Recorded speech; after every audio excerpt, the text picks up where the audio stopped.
On a sunny night in Newport, Rhode Island, we are ready for Game 2 of a doubleheader. Just around 90 minutes ago, the Newport Gulls took down the Valley Blue Sox 10-2, and we're ready to run it back here at Cardines Field. Welcome in here to Newport, Rhode Island, alongside Brendan Locke and Valley broadcaster Oliver Schack. I'm Sam Reese. We thank you for spending your Monday night with us here on ESPN Plus for Game 2 of a double dip. And as mentioned, Oliver, it was a rather dominant 10-2 victory for Newport in Game 1. But the good news for Valley is it's a chance to bounce back and split the day in this doubleheader. Yeah, that was just kind of a game you forget about as soon as it's over. I mean, really, it was all in one inning. It was that third inning for Newport when they put up 7 runs on the starter, Andrew Wirtz, and it felt like from that point onward, the hill to climb was just too steep for Valley, and they just got to scratch it from their memory, bounce back, and they got 7 innings to get a win here in Game 2. So the Blue Sox hoping to bounce back, but the Gulls would love to sweep the day in a doubleheader. What do they need to do to make sure that happens tonight, Brendan? Well, it all comes down to pitching for us, for the Gulls, as Colby Holcomb gets the start tonight. You can see him there with the tremendous best locks, best hair in the NECBL. Normally a bullpen guy for the Gulls, but a guy that they're putting trust in, and we've seen, as we saw in these 7-inning games, if you get out to a quick start, that's a tall mountain to climb in a 7-inning game. If you get out to a 3-0, 4-0 start, something, that's really difficult for the other team to climb back from. All right, we'll keep it right here, heading into first pitch, which is a matter of minutes away. And you mentioned Colby Holcomb making the start tonight. Typically a bullpen guy, arguably the best reliever and closer on this team with 3 saves on the year. A bit of a new role for him tonight, Brendan, as the starter for Newport. Yeah, and we've seen a lot of stuff from Colby. He can live up in that 95, 96 range, top out there, and had a great year at Mississippi State and is proving to be great up in Newport, but we have not seen him in this role. This is something that is new for him. I don't believe he had many, if any, starts down at MSU, and one.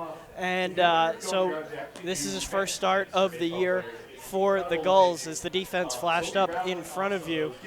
But yeah, take us through that defense that is playing around Holcomb tonight for the Gulls, Brendan. Yeah, Greg Bozzo catching behind the plate for Holcomb, left to right across the infield is Doyle, Randy Seymour, Luke Orban, and Tyler Hare. Andrew Duncan in center field with Nico Brini to his right and Musakia to his left. So that's how Newport lines up defensively. How about Valley's batting order? Not a whole lot of changes, but a few from Game 1, Oliver. Yeah, the big one is that Colin Ritchie's now in the 3-hole after he was in the 6-hole in Game 1, and the big reason for that is that he had a double 104 miles an hour off the bat, so if there's any reason to move up to the 3-hole, that's about as good of a reason as you're going to get.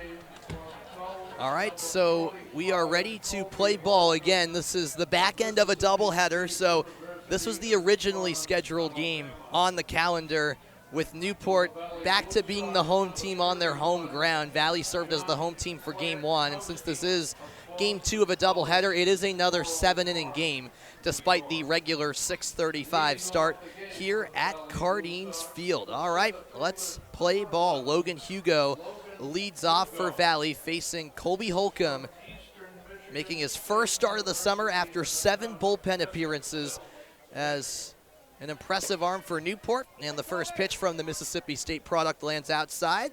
We started a minute early, guys. 6:34 first pitch here at Cardines Field. Interesting thing to watch here with Holcomb as we're seeing him move quickly through the first 2 pitches. But, when we're seeing him in a closing situation, he's living in that mid to high 90s range. With a starting situation when he wants to go deeper, interested to see will that velocity dip a little bit. Strike called by the home plate umpire, Jake Brichta, who is on the base paths in Game 1, so a little rotation among the umpiring crew. He's now navigating home plate for Game 2. 1-1, popped high in the air by Hugo. Bozzo giving it a chase in the short backstop and can't make a play on it. That lands in the netting. That ball was extremely close to landing for Bozzo to make a play on it. Not quite. Yeah, what a break for Hugo. stays alive, and if that netting isn't so loose behind home plate, that probably drops right in Bozzo's glove. So a little bit of luck in direction of Logan Hugo. Hugo gets a second life. The 1-2 from Colby Holcomb. Just missed inside. A close call. Hugo stays disciplined.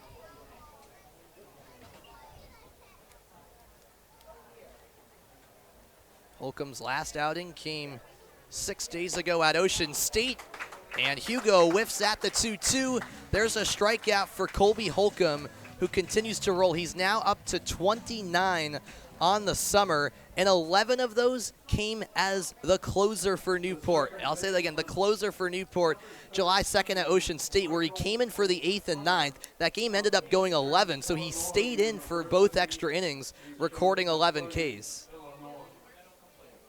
And now he faces Mike O'Connor, who watches that one land right on the inside part of the zone for strike one. And that would be his first. This would be his first appearance since that 4-inning outing at Ocean State. That's correct. Swing and a miss. Holcomb quickly ahead 0-2. Yeah, the stuff's real. He's been 93, 94 out of the gate, and you can just tell that fastball has a lot of life to it. And when it's up in the zone, a fastball with that much life, just so hard to get on top of.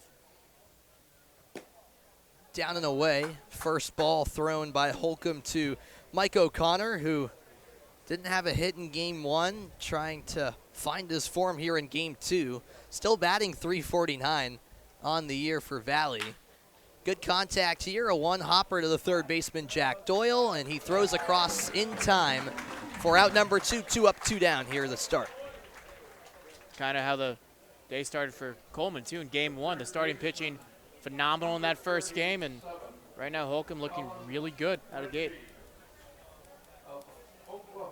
It might be a different role for Holcomb starting rather than coming in for the latter innings, but he's been unfazed so far. Now facing Colin Ritchie, a very capable hitter who lets it drop for strike one. Ritchie went 1 for 3 with a double and watches that one go inside for ball one. A good eye from the left-handed batter out of Oklahoma State, who just recently joined the Valley roster, became eligible on Saturday.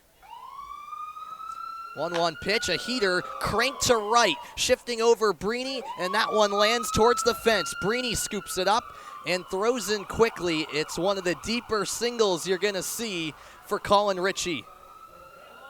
Really nice job there by Breeny, being able to get to that ball quickly. That had a double written all over it. Normally a ball hit on a line down the right field line, kind of where that foul pole is an automatic double, but Breeny just doing a really good job of making sure that Ritchie doesn't get the extra 90.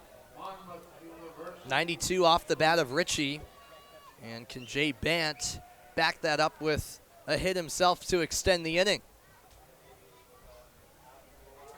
He went 1 for 3 in game one a few hours ago and takes strike one from Colby Holcomb. Holcomb entered his last outing with 0 earned runs allowed. Did allow a 3-run home run against Ocean State in that 8th inning, which was shocking to many. A rare time where a hitter got all of a Colby Holcomb pitch, which is very rare to see. Now 1-1 to the left-handed batter, Jay Bant. Assistant coach Teddy Regan down in the dugout doing a lot of pointing and a lot of shouting at Luke Orban, trying to direct him, get him in the right spot. Same page with shortstop Randy Seymour to try to spin two. Holcomb taking his time. The righty kicks and fires. Loop to left field. Musakia shifting towards the fence. This ball keeps traveling. A leaping grab. Did he make the catch? Yes, he did. Finally, the signal comes. Carmelo Musakia with a highlight reel catch at the left field fence, and that's one way to end the inning. Middle of the first as we take a look at the replay here. The leaping Carmelo Musakia put that on SportsCenter. We'll be back for the bottom of the first in a moment. Stick around.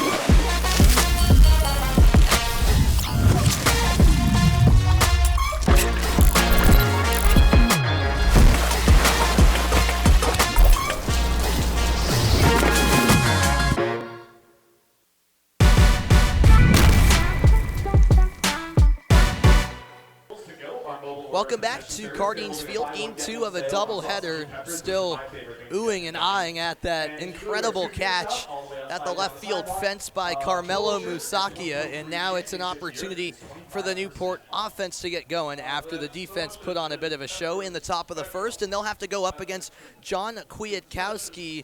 Oliver, what can you tell us about the Boston College transfer?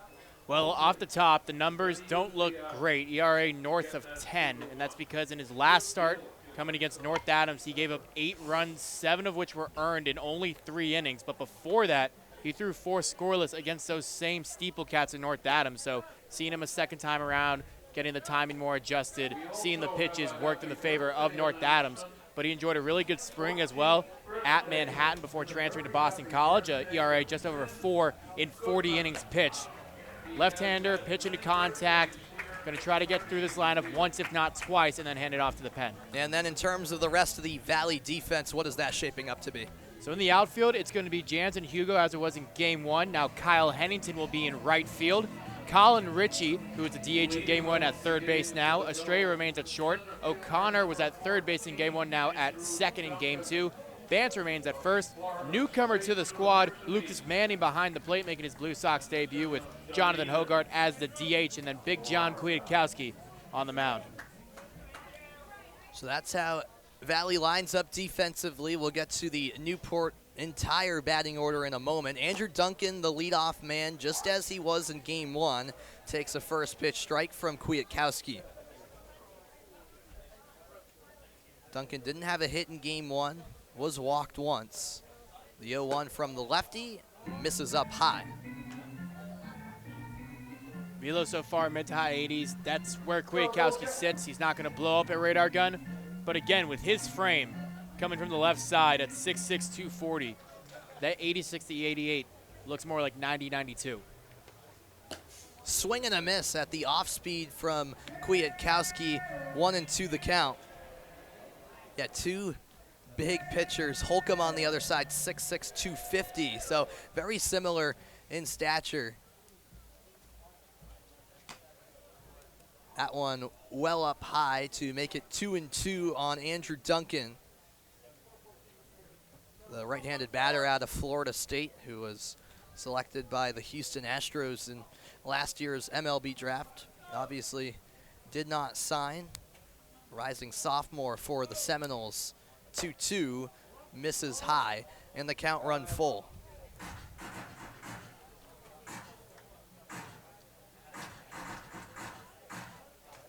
When Duncan got here, he got off to an unbelievable start, blazing hot bat, but cooled down a little bit. Payoff pitch, popped high in the air, right center field, and Hennington shifts over, still battling the sun, makes the catch for the first out of the inning. That's Kwiatkowski's game, getting the weak contact. He does a nice job there after, falling behind 3-2. And if he does issue the free bases via the walk, that's when he gets in trouble, because eventually if you're a pitch to contact guy and you do it with base runners on and less than 2 outs, you're going to get in trouble eventually. And your eyes don't deceive you here. It's Nico Brini batting in the 2 spot. Take us through that entire batting order, Brendan. I'm not sure I'm comfortable hearing his walk-up song at this point in the game. Tyler Hare bats behind him. Randy Seymour back at short after skipping out on Game 1, as that got lifted out into kind of shallow left field. Tyler Minnick DHing, normally catching behind the plate. Luke Orban at second. Greg Bozzo fits in for Orban at catcher spot. Doyle at third, and Musakia in left field, normally the infielder. So some shifting from manager Mike Coombs from Game 1 to Game 2. Up and in on Brini. The count even at 1-1 strike. Brini always in that 9 spot, so a bit different seeing him batting second. No Brody Zako tonight for the Gulls, which plays a part in the shifting around. Swing and a miss, and that's strike 2. Nolan Stevens getting Game 2 off as well, at least as a starter. That one was 90 from Kwiatkowski. That's going to be about as hard as he'll throw all day.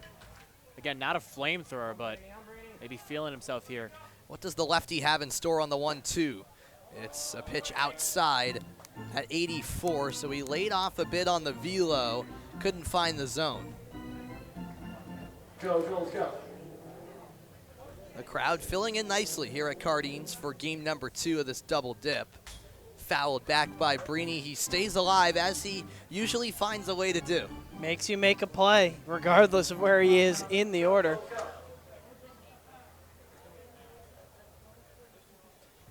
The count stays the same. Kwiatkowski taking his time before he delivers the 2-2 again. Here it is, and Brini gets a hold of it out to right field. It's traveling, but a shifting Hennington makes a play on it for out number 2. That was good contact off the bat for a hitter in Brini that went 3 for 4 in game 1 earlier. Yeah, he's swinging it really well, and obviously Coach Coombs saw something that he liked, and not bad from Brini to hit really hard off the bat just directly to the right fielder Hennington.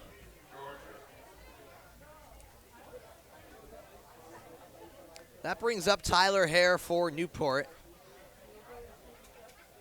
He had a 2 RBI double earlier in the day in game 1. Lets it go for strike 1 from Kwiatkowski.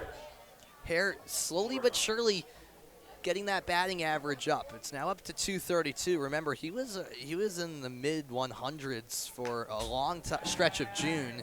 Fouled back by Hare for 0-2, but he's starting to look more like himself, especially the Tyler Hare we saw last summer in Newport as of late. Well, that's right. As both you and I weren't here last year, and we hear all about Tyler Hare and how great he was, and we're getting in June, and he's still not producing at the level that the expectations that we had, and now in the last probably 14 to 17 days, it's just been, he's turned on the afterburners and really proved why he's such a reliable player and why he's back for the Gulls. 1-2 on the way. He went chasing. Kwiatkowski records a strikeout. It's a 1-2-3 first for the lefty of Valley. We've played one here and no score between the Gulls and the Blue Sox. We're back in a moment for more.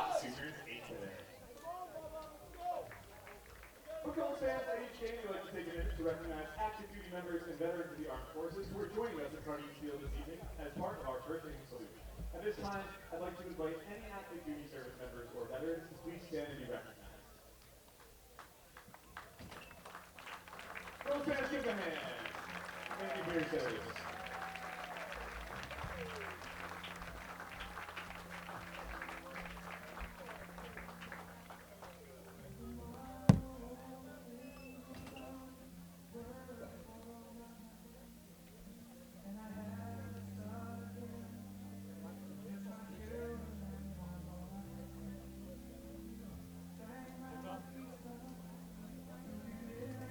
What are you snacking on?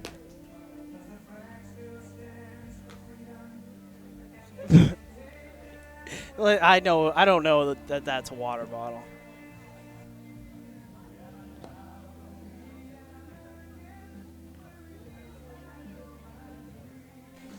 On to the second inning we go. A 0-0 game. Sam Reese with you alongside Brendan Locke and Oliver Shack here on ESPN Plus. Launch Hydrate is the official sports drink of the NECBL on ESPN Plus. Launch Hydrate's unique formula helps athletes achieve peak performance at every critical moment, supporting improved focus, rapid hydration, and faster recovery. For orders and information, please visit launchhydrate.com. Colby Holcomb, who has the nickname of Big House, back out there for inning number 2. You can see why a menacing prospect to go up against on the mound. Pretty obvious why. Pretty obvious why, yeah. There's no real explanation needed for that type of nickname, Oliver. And Holcomb has been dealing all summer long. 8th appearance, but first start for Newport. Arguably the most dominant pitcher on this pitching staff, especially as a bullpen arm. But a new role tonight, and he faces Jonathan Hogart out of Murray State, who lets it go for ball 1. Hogart also a native of Kentucky, Madisonville. Hogart went 1 for 3 this morning with a walk, or this afternoon, I should say. Had a home run on that one hit. Strike called. It's all even to the right-handed batter.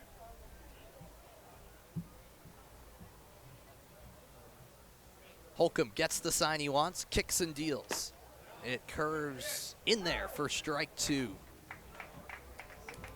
Jonathan Hogart said something to me yesterday that was pretty cool. He's one of the many on this team who started their collegiate career in junior college, and he said without question, and everyone who's played community college baseball, junior college baseball, JUCO ball, whatever you want to call it, has said it is without question the most fun they've ever had, and would go back to those days in a heartbeat if they could. And 2-2, hit to the right side, and Orban can't get there. Brini moves in to collect that ball. It's a single for Jonathan Hogarth. And Valley, Valley. I got mixed up because I was looking into Hogarth's stats. He actually played for Upper Valley back in 2022, now at the Valley Blue Sox, not to be confused with the Nighthawks, but Valley in business with a leadoff single from Hogarth. But isn't that wild to think? Junior college, the best memories ever. You think about all these high school kids trying to play Division I, and that just goes to show how much baseball there is out there, but also how good junior college baseball is. Absolutely. It's often a leaping point for a lot of players who become motivated as well. You know, want to prove people wrong and use JUCO as kind of a stepping stone to propel their career. Hogarth after that, you know, Louisiana Tech and now Murray State, as Andrew Estrella swings opposite field, and it's through the gap out to right. Back-to-back singles to get the second inning started, and the Blue Sox making some noise here in the second. Estrella just copied Hogarth. Backside single on the ground through the 3-4 hole, but Valley will take them. They didn't have too many hits in game one. They only scored 2 runs. Trying to start a rally here. And Kyle Hennington is in charge of continuing that rally. Nobody out after Hogarth and Estrella singled to lead off the second. Holcomb brings the heat and delivers a strike. Colby Holcomb, a pitcher who consistently can reach that 95, even 96 area with that fastball of his. Glances at second, kicks and deals. Showing bunt there was Hennington. Did he go? The third base umpire is playing more towards second because of the position of the base runners confirms he didn't go. So it's 1-1 rather than 0-2. It's a bit of a hard call to make if you're standing behind the pitcher to see if, let alone a bunt, but a full swing going around. Always a difficult vantage point when you have to be positioned over there as the umpire. Again, Hennington shows bunt, and that one struck him in the right hand, rather the left hand, I should say. And he's clearly in a bit of distress, but still goes down as a swing 1-2. A little bit unfortunate there for Hennington. Tough break. Yeah, that's just sometimes the cost you got to pay if you're going to try to lay down a bunt. And against a guy like Holcomb, too, that's not going to feel good. Even though that was a off-speed pitch at 87, that one's going to sting. Oh, yeah. No bunt in play now. And Hennington watches it inside for ball 2 to even up the count. Hennington did not play in game 1, so rested up here for the second game of this doubleheader. 2-2 from Colby Holcomb. Swing and a miss. He got him with the 94-mile-an-hour fastball. And a big first out for Holcomb to settle the nerves a little bit in the second. Yeah, if you have 94 in your back pocket, you reach for it on any 2-strike count, and that's how you're going to get a lot of strikeouts if you got that high velocity. You just climbed the ladder there. Didn't do anything too special, but at 94 with that much life, really hard to get on top of. And now, in the batter's box, Lucas Manning. As he awaits the first pitch, it's a fastball upstairs, ball 1. Manning making his debut for Valley, but he was just a few days ago on the Vermont Mountaineers roster. He played 6 games for the Mountaineers, going 5 for 21 with a double and 3 RBI on his resume with Vermont. Swapping teams here within the NECBL midseason. That pitch cranked foul opposite side down the first base line. Yeah, kind of an interesting dynamic. It's the first time I've seen it with the guy switching between 2 teams within the season, let alone between back-to-back years. That happens often, but within a season is very rare. Very rare.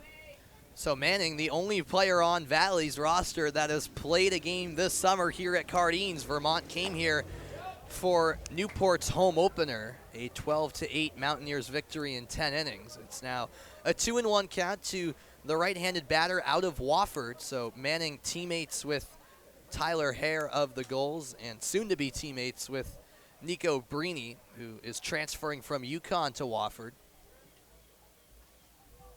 The 2-1 now from Holcomb. Tried to paint the inside corner, and he did. 2-2. It's a nice comeback pitch. Holcomb needs to get out of this inning before it rolls over to the top of the order.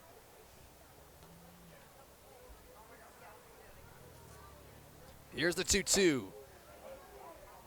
Right near the hands. It's ball 3. The count full to Lucas Manning, who in his junior year at Wofford started 28 games, appeared in 50, batted .343. The payoff. Fouled. Manning stays alive in his first plate appearance for Valley this summer. Going to be interesting to see what his role is going forward. Obviously, Michael Toth, up to this point, has been the primary catcher. You saw Jackson Militello in game 1 as well. Going to be interesting to see where Manning fits into that rotation of catchers. The heater fouled again by Manning. A good battle he's putting up here in his first showing for the Blue Sox. The catcher for game 2 of this doubleheader.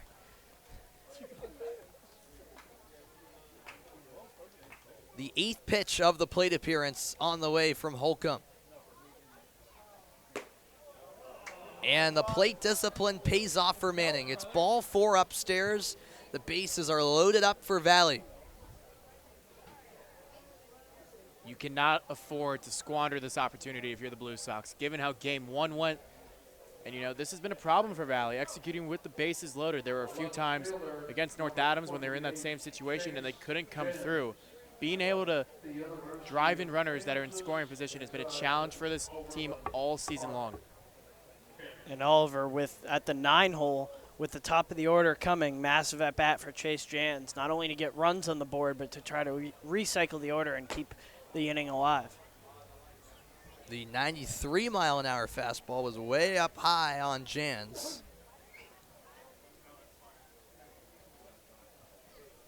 And the catcher, Greg Bozzo, heading out to have a word with his pitcher, Colby Holcomb, to just make sure that they're both on the same page here. 1 out, bases loaded. Really a golden opportunity for Valley to capitalize. Of course, the Blue Sox were playing from behind in the entirety, really, of that first game of the doubleheader, trying to change the narrative here in game 2. Yeah, and especially when you're working with only 1 out. You really have very little room for error. Obviously, a ground ball gets you out of it, but after that first pitch miss upstairs, you don't want Holcomb to get too over-energized and try to throw too hard and try to throw it by the bat of Jans. Let him hit it. Pitch to contact here, try to get a double play is probably the message from Bozzo. Ready to continue play. The 1-0 from Holcomb up and inside on Chase Jans. 2 balls, no strikes. And I have to think Jans is not going to be too tempted to swing the bat considering the count. He's got no reason to, especially with the bases loaded. Put more pressure on Holcomb to attack the zone. 2-0 pitch. He went chasing there to no avail. 2-1, and the crowd likes that response from Colby Holcomb. Now, if you are going to swing, it's going to be because you get a pitch that you really like, and that pitch was middle in to Jans, and he thought he could turn on it, but again, 93 upper part of the zone with that life is really hard to get on top of. The 2-1 delivery from Holcomb goes with the heat again, and it's fouled back to even up the count. So now Holcomb's battled himself back, down 2-0. Gets himself a strike away from a big out. That would go a long way in the second inning. Can he get that out right here? Not so fast. Good take. Beers outside, the count full, and talk about a massive pitch even though it's just the second inning. Yeah, I mean, this can be a huge momentum swing for both sides. If you're Valley, a ball here, walks in a run, and if you're Holcomb on the mound, a huge out number 2 if you can get it by Jans. Payoff pitch, blasted to deep left field. This ball carrying, and it is foul. It veers left of that foul line. He got a complete hold of that pitch, just couldn't quite keep it in fair territory. And he was making sure he wasn't going to get beat by the off-speed pitch. He was way out in front of that. And also with that fastball, you don't be late on it and make weak contact. So he was way out in front, and that's what caused that foul ball to be hit. It was a laser, but just Jan's accounting for both pitches he's seen in this at-bat. We'll run it back. The 3-2 again. Up the middle and past the diving Randy Seymour. 1 run scores. Rounding third is Estrella. Throw comes into third, and safe. No problem is Lucas Manning. That's a 2 RBI single for Chase Jans. Valley strikes first here in the second inning. Little shocked that he got a fastball there based on the last swing before that RBI single. He absolutely connected on that foul ball that he hit, which would have been long gone if it was fair. And you would think maybe show him an off-speed pitch. Worst case scenario, you walk in a run, but now you're down 2-0. Comes in at 94, exits at 101. Randy Seymour's outstretched glove, not quite enough, and Valley strikes first. Much different story than we had in Game 1. A much different story than Game 1, and this is really a rare sight, Brendan, to see Colby Holcomb struggling in this manner. I mentioned it with Wirtz on the mound in Game 1, where he's typically a bullpen guy making his first start.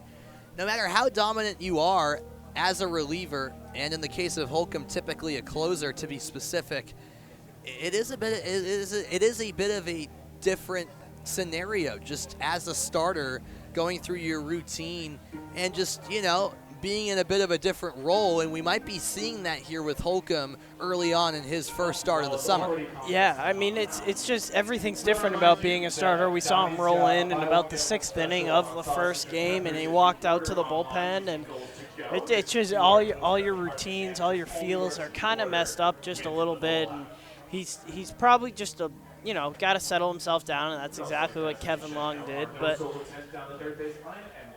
it's also the differences of coming in and out of the dugout every time, hearing guys talk to you instead of hanging out in the dugout or out in the bullpen and just dealing with 4 outs or 3 outs and getting on and trying to finish the job. Now he's got to keep the energy up for 4, 5, 6 innings. That would be the hope you have to imagine for Newport. 0-1 to Logan Hugo. We flipped the lineup card back to the top. And inside from Holcomb to even it up on Hugo, who Holcomb struck out to begin this game. Hugo's second plate appearance in as many innings. The 1-1 offering. Off the end of the bat, it dribbles foul towards the Valley dugout.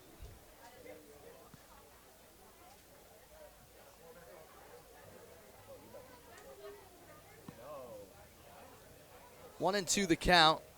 Holcomb looking for what would be a massive second out. He winds and delivers. Did Hugo go? They check, and the first base umpire says yes, he did. A strikeout for Holcomb, and Hugo expressing his frustration afterwards. Yeah, and I think more of that frustration is coming from swinging at a pitch that was way out of the zone. Hugo just getting a bit too aggressive there in a 2-strike count, especially with a runner in scoring position. So I think that's more just frustration boiling over for Hugo rather than disagreeing with the call. A massive second out for Holcomb. Still runners on first and third for the Blue Sox. Jans is at first, Manning at third. Mike O'Connor stepping into the batter's box. And he attacks the first pitch. Blistered to right center field, and it cranks off the fence. 1 run scores with Manning coming home. Jans being held up at the last second. He thought about coming in from third, and a great throw from the outfield. Bozzo blocks it near home plate. It could have been a 2-run RBI double, but the goals limited to 1. Nonetheless, the Blue Sox extend the lead as you take a look at that blast out to deep right center.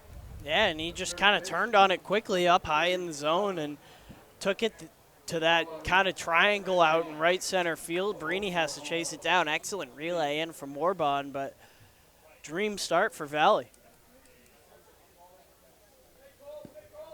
Ritchie, that is Colin Ritchie, the batter, and he tallied the first hit of the game in the first inning with a single. Went after that pitch down in the dirt for strike one. Boy, you can only imagine if this guy connects with one. I mean, he got the single earlier, but if he really connects with one like he did in game one, that could be something. When he had an exit velo of 104 earlier today, could be a lot higher than that with a guy throwing up to 95. Oh, yeah. Richie playing in just his 4th game with Valley, but his impact already being felt in the first couple of days with the team. The 0-1 way outside from Holcomb. Calling Richie the 8th batter of the inning. In front of what's turned into a tense crowd here at Cardines Field, hoping that Holcomb can get out of the inning without any more damage. A good hold up there by Richie. Now 2 balls and a strike.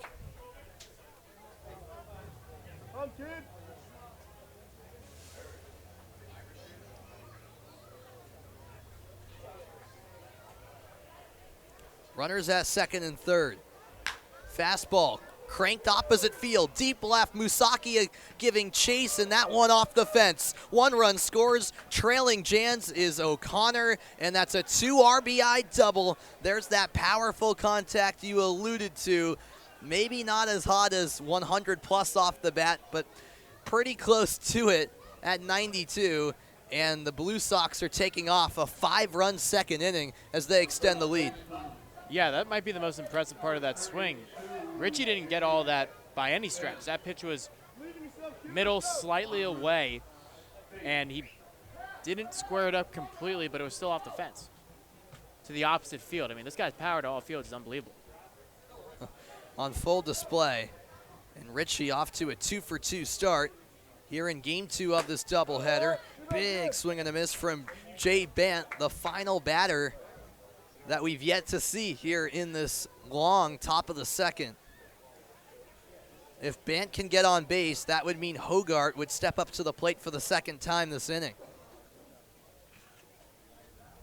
Here's the 0-1 from Holcomb, and it lands outside for ball 1. And I said it earlier, and I'll say it again, just unusual territory for Holcomb. Yeah, it's really not something we're used to him seeing. 5 innings in one outing, and normally by now, if he was being closer, he probably would have gotten taken out. But in a starting situation, in a bullpen day, when even with the 2 days off, you still need your arms in the bullpen to recharge after a tough week last week, and this is what the cards that Colby has been dealt now. 2-1 on the way. Foul to the left side, and that ball will land across America's Cup Ave. Uh-oh. They're considered a heavy hitter. Heard a car got hit in the first game. Really? Yeah. I thought I heard something. I didn't know if that was a car. Yeah, a back windshield got smashed. Oh, Not good. hate to hear that. Yeah. It's a busy intersection. There's always that possibility. 2-2 from Holcomb, and that's down by the feet. It skips off home plate, which is basically a trampoline here at Cardines. And Richie advances 90 feet. He's now at third for the Blue Sox. Yeah, Holcomb's just not helping his own case now. He's leaving fastballs over the middle of the plate that are being hit very hard, and on top of that, not able to locate his off-speed. Full count pitch. Hit sharply and through to the right side. It was past the reach of Luke Orban. Brini scoops it up. Richie walks into home. An RBI single from Jay Bant makes it a 6-0 Valley lead. You got to figure the day might be over pretty soon for Holcomb. I know he's a starter, but his body's conditioned to only be a closer, only face so many hitters, and now he's facing Hogart for the 2nd time this inning. Don't know how much more that, or how much longer that leash is for him. Holcomb up to 57 pitches through 2 innings. Not ideal by any means, as we see the bullpen starting to get active there for Newport. We'll keep an eye on that. First pitch swinging goes Hogart. Deep drive, center field. That ball is out of here. A 2-run home run. Jonathan Hogart with a 2nd of the day. He had one in game 1. How about another in game 2? Valley takes an 8-0 lead. I mean, I feel like we're watching the same story, just different characters. This is exactly what happened in game 1 with Newport getting out to a huge lead. Now it's Valley. One could say a role reversal here on the back end of the doubleheader. And how about Hogarth with 2 home runs on the day and 2 hits in the inning, a single and a 2-run shot. And this crowd is stunned. 8-0 Blue Sox in front. And to your point, Oliver, the Gulls held the same lead in game 1. Andrew Estrella takes ball 1.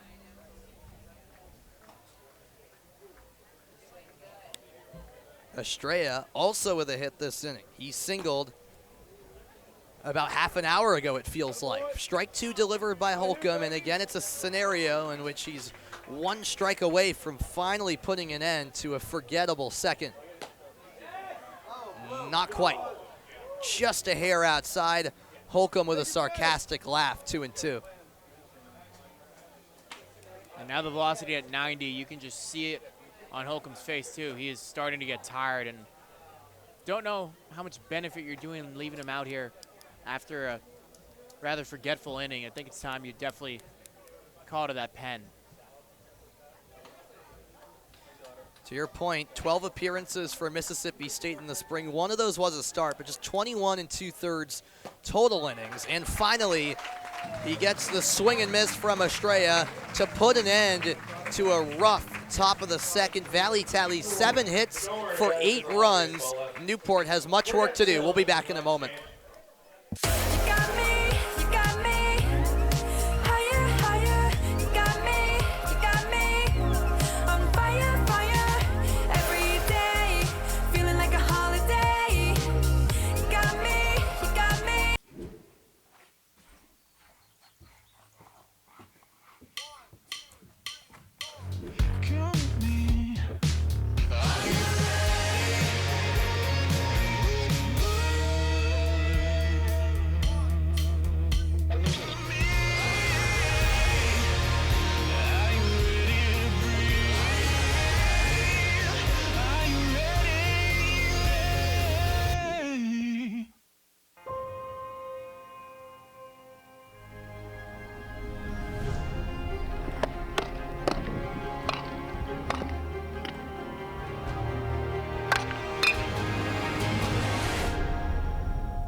Welcome back into Newport. My goodness, Valley taking off here in the second inning in game 2 of this doubleheader. It's a good time to remind you that Netting Professionals is the official netting partner of the New England League. Their netting and wall padding products have been featured in Major League Baseball venues such as Citi Field and Truist Park, and many collegiate facilities throughout the country, including the universities of Florida, North Carolina, Binghamton, Texas, and many more. From design to fabrication to installation, Netting Pros is improving programs one facility at a time. You hit the nail on the head, Oliver.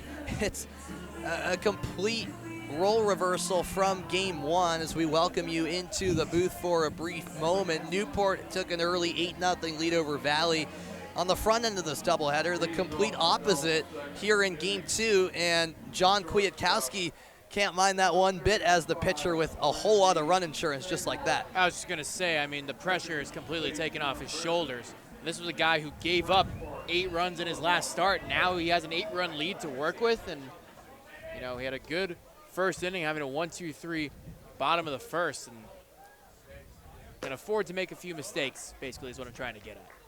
Absolutely, and here's the moment for Newport's offense to deliver. They've been on fire game in, game out as of late.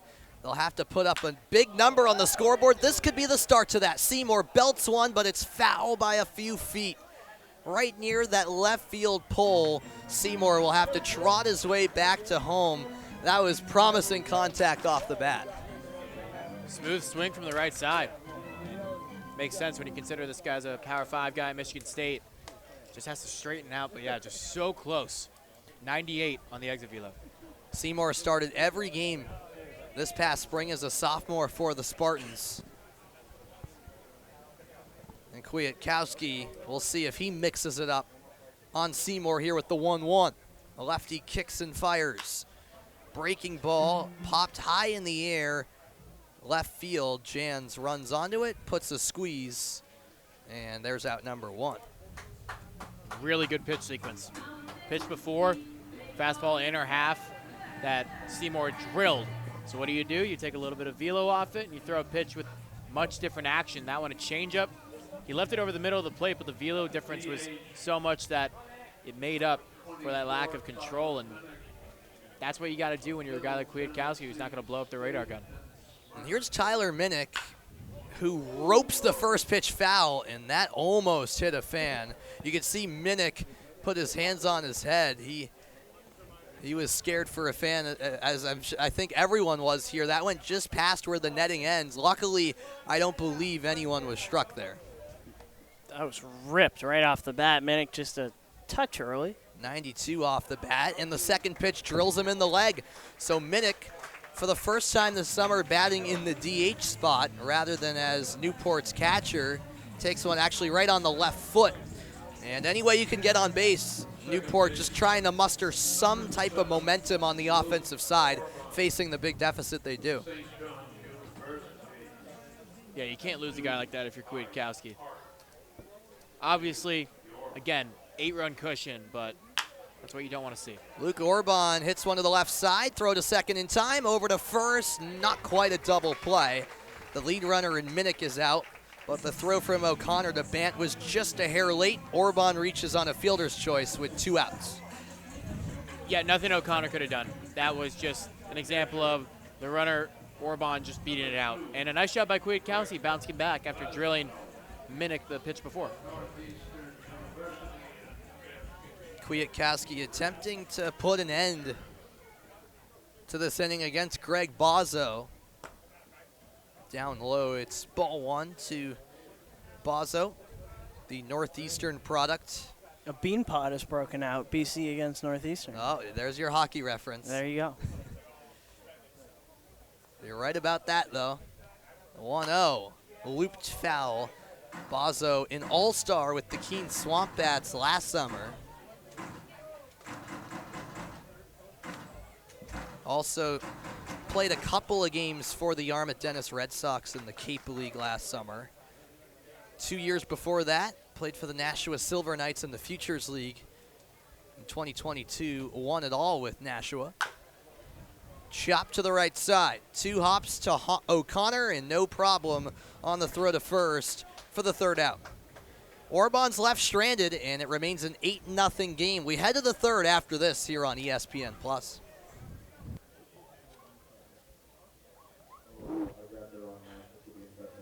Well, I'm here at the door, and we're trying to get our players out right now for the first game of the night. This is the Moz Donut Eating Contest. I'm also trying to find some stuff up because Avery's trying to get it right now. All right, let me get that up again. This way. We have 30 seconds to eat as much as donut. Right this lady. And whoever eats the most of the donuts is going home with a Moz Donut gift card. I'm afraid that this thing will operate. Hopefully you'll keep it. All right, Gulls fans, don't get them eat the donut. All right, Gulls, count them with me. 3, 2, 1, go. Oh, he's gonna go off to Mike, cutting to me while I'm looking at my phone on the broadcast might be like the meanest thing you've ever done to me. Let's hear it for Jared. Oh my Lord. You said you wanted to see someone eat the whole thing, right? We are back in Newport through 2 innings of play. Looks like that same family that was enjoying Game 1, if I'm not mistaken, also taking in Game 2 from just beyond that center field fence. The unique part about Cardines Field is there's so many different places you can enjoy the game from. I know I'm jealous of some of the views. I mean, we get a great view, don't get me wrong, behind home plate, but I would like to experiment, you know, going on the top of the clubhouse, enjoying from the backyard of one of those houses. That would be fun. Do you think the people out in center field with the white shirts, do you think they have chairs, or they've been standing the entire time? I guess standing the entire time. I don't know, but we'll investigate them, I guess, maybe later in the game. But the important matter right now is that Newport is already into its bullpen here in the third inning. It's Drew DeLucia out of Division II, Franklin Pierce coming into the game. So a short-lived start for Colby Holcomb. And the Gulls having to go to the bullpen early, I guess. Good thing it's just a 7-inning game from the perspective of hopefully not having to tax your bullpen too much, but in the same breath, you're probably hoping that Holcomb could go 4, if not 5 innings. Undoubtedly, and now you thrust Drew DeLucia into play, and he was hanging out, taking pictures down in the dugout, having a grand old time in the first inning, and now he's thrown into this 8-0 game where he has to try to just go as far as he can and try to give his team a chance to just hang around and chip away at this big lead. Kyle Hennington leads off the inning for Valley, and the first pitch from DeLucia down near his feet. DeLucia making appearance number 6 on the summer, exclusively utilized out of the bullpen with 5 walks and 10 strikeouts in 11 2/3 innings of work. And another one that is in the dirt, deflects off, I believe, the mask of Bozzo, ball 2.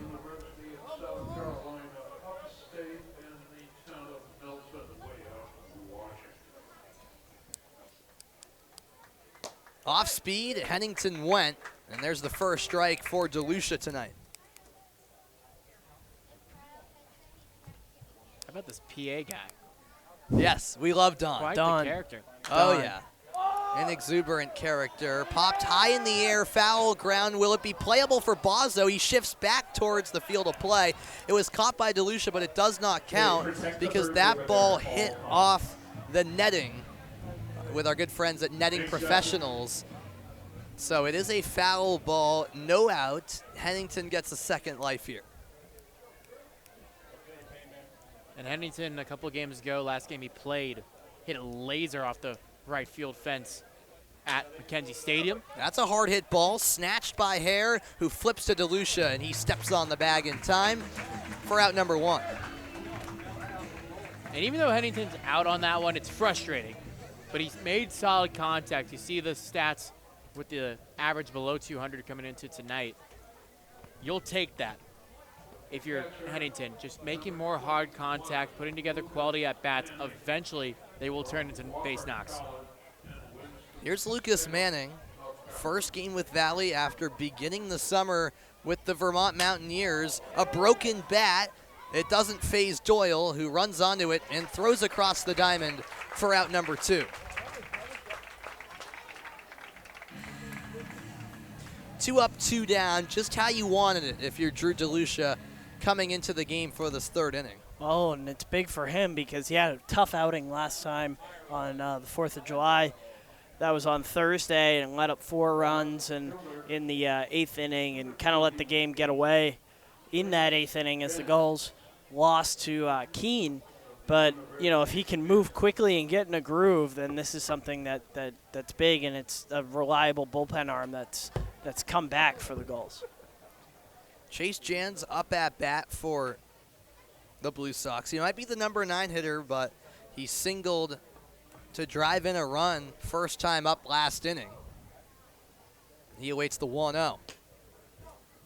Close, but just outside, says home plate umpire Jake Brichta. Jay Brichta's a big guy, Yeah. He is. right? My eyes aren't playing tricks. That's No. a tall man behind the pole. No, you're right. Look at that squat. I mean, anyone's tall compared to me, but yeah, he's quite tall over there. 3-0 the count. Brichta has had a fair share of games here at Cardines as an umpire.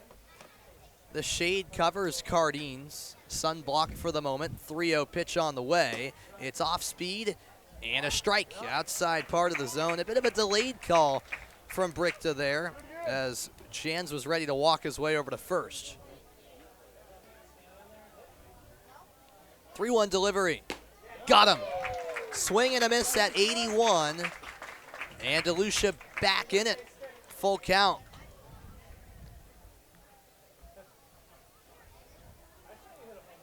the payoff pitch. Down and away.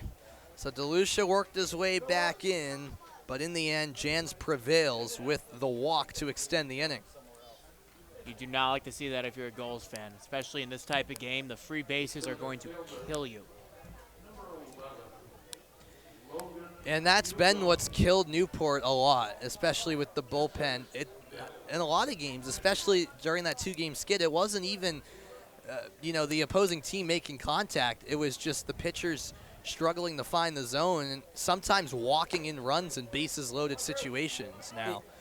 This is, just one runner on now, but the point still stands, Brendan. Yeah, I think it was just tired arms, and I think that there was a stretch in front of the 4th of July where they had a significant amount of games in a short amount of days, similar to what they're about to face with 13 games in 12 days, I believe. 14 and 13. Okay, yeah. So just one off. You're close. Jans, by the way, getting the second there on the pitch that gets away.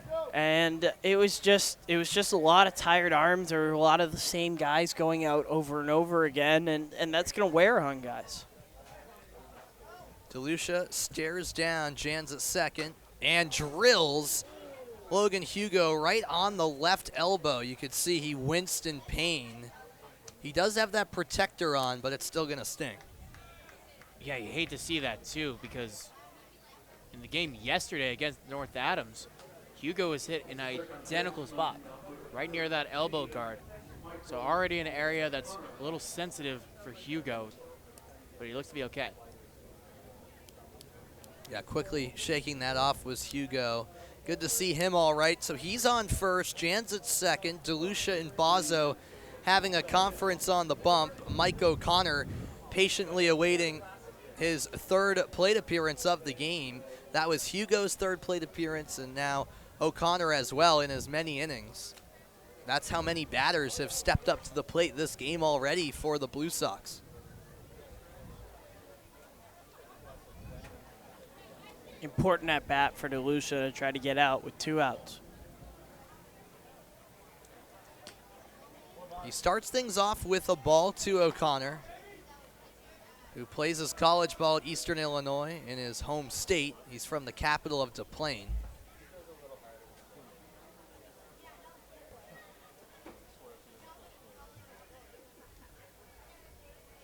The 1-0.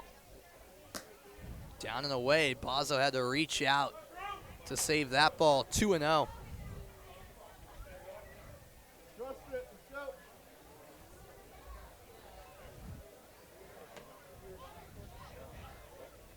DeLucia adjusting his cap or hat, whichever you prefer.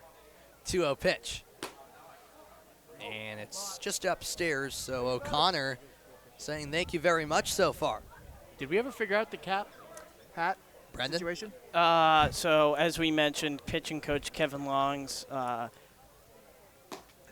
lovely wife, Candy Long, informed us that, and I'm definitely going to forget it again, but a cap has a bill and a hat has a brim, something along those lines. All right, I still don't get it. I'm but more confused. I'm not Yeah. sure exactly what the difference between the two is.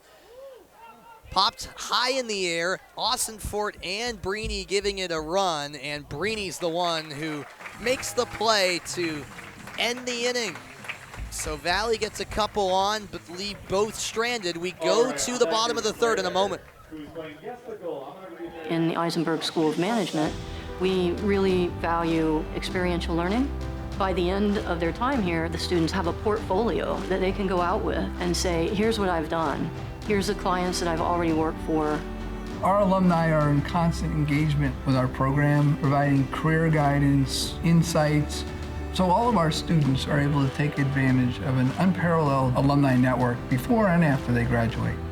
Your involvement with the school doesn't end when you graduate. We have a lot of UMass Amherst alums at Gillette Stadium. We know the type of employee we're going to get when we hire someone who's graduated from this program.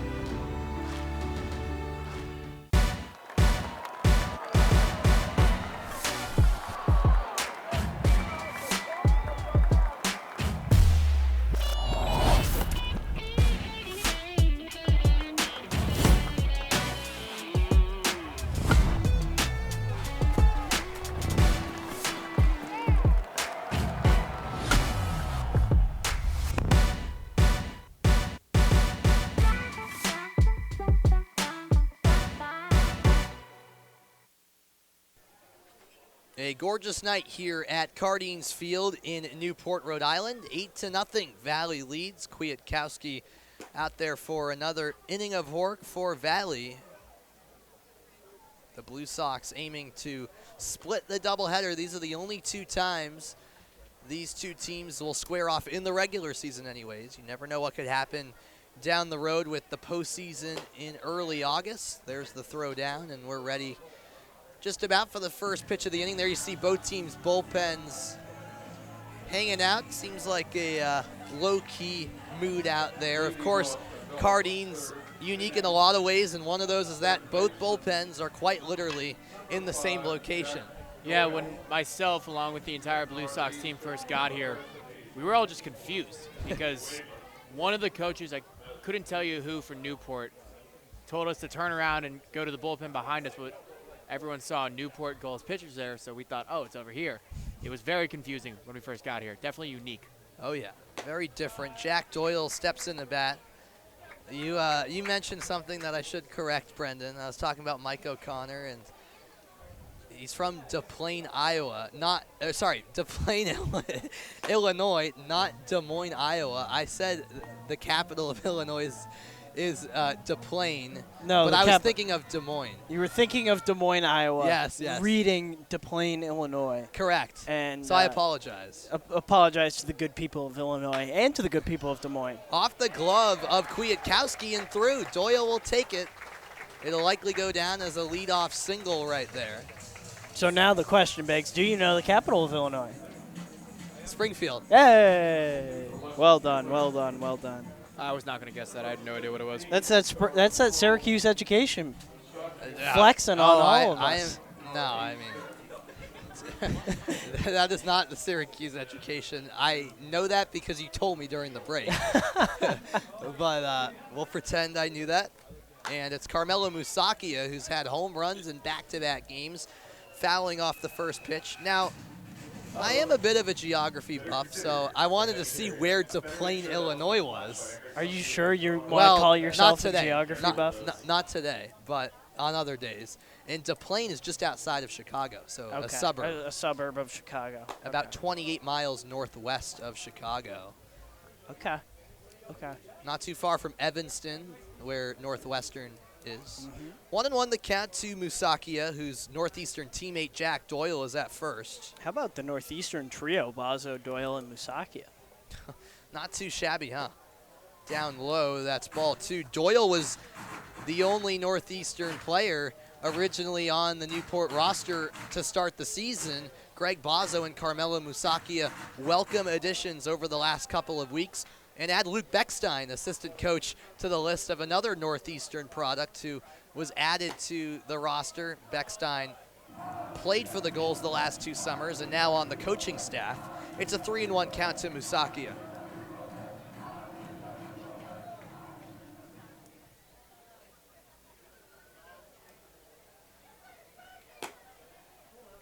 And he takes ball 4. Musakia knew it from the get-go. It was a borderline pitch, but he gets the call his way. First 2 batters on, and it's back to the top of Newport's order. If there's a way you're going to get a rally started, this is how you do it. Get runners on with nobody out. And now on top of that, top of the order is going to be coming up too for Newport. Could be an inning where you see a couple runs get scratched across. Obviously, getting all 8 at once is not the game plan. It's to slowly but surely get back into the game. Andrew Duncan trying to do just that. He shows bunt, backs out. It's a strike nonetheless. Remember, it's a 7-inning game as well. This is game 2 of a doubleheader, so even less time for Newport to mount a comeback. So even though it's the 3rd inning, runs are important at this stage with the Gulls trailing by 8. The 0-1 on the way from Kwiatkowski. It dips below the zone to even up the count on Duncan, who is still looking for his first hit of the day. Went 0 for 4 in game 1 and flew out to right in the first inning of this game.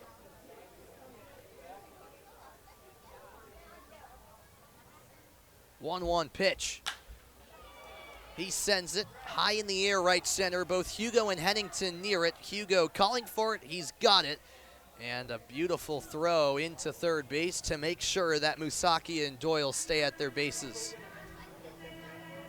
Yeah, that was a laser beam from Hugo, and especially with the smaller outfield here at Cardines Field, going to be kind of hard to tag up on that play, but an absolute bullet on one hop to third. That brings Nico Brini to the plate. I mentioned it earlier, but he had an unbelievable 3-for-4 performance in game one earlier this afternoon. Lined out to right to start his outing in game two. Foul ball from Brini, who's transferring to Wofford to join Tyler Hare, his Gulls teammate, and Valley catcher Lucas Manning. Yeah, he's playing his college teammate, you know, Yeah. wouldn't be as of 24 hours ago. Exactly right. 0-1. And it's outside from Kwiatkowski. You know, about Brini, like, when we saw the lineup card, it was pretty shocking to see him in Yeah. the 2-hole. It's the first time he hasn't bat in the 9-hole all season, but Correct. now we're sitting here and we need a base hit, and this is exactly who you want up. Another ball from Kwiatkowski. Brini, this is his 22nd game with Newport. He's only missed 3. 1 due to rest, and then recently he missed consecutive games because of a bit of an injury that he was dealing with, but just a minor thing that he can push through, and that's why he's back into the lineup. Foul ball right off the backstop. 2-2. You see the Gulls donning special Inclusion Day uniforms. A big night here at the ballpark at Cardines Field with it being Inclusion Night. Great to see. And really cool uniforms as well, I must say. Great uniforms. A great touch from the Gulls here on a special night at the ballpark. Now the 2-2 to Brini. Upstairs, the count full. Can't afford to walk this guy here to load the bases, especially with 3-4-5 coming up. If you're Kwiatkowski, even though you have that 8-run cushion, you want to try to get as deep as you can in this start, because Kwiatkowski only lasted 3 innings in his last start, and it was not a start he wants to remember. That was exactly a week ago at North Adams. Brini pops up the 3-2. It stays in the infield. Estrella calling for it, and the shortstop makes the catch for the second out.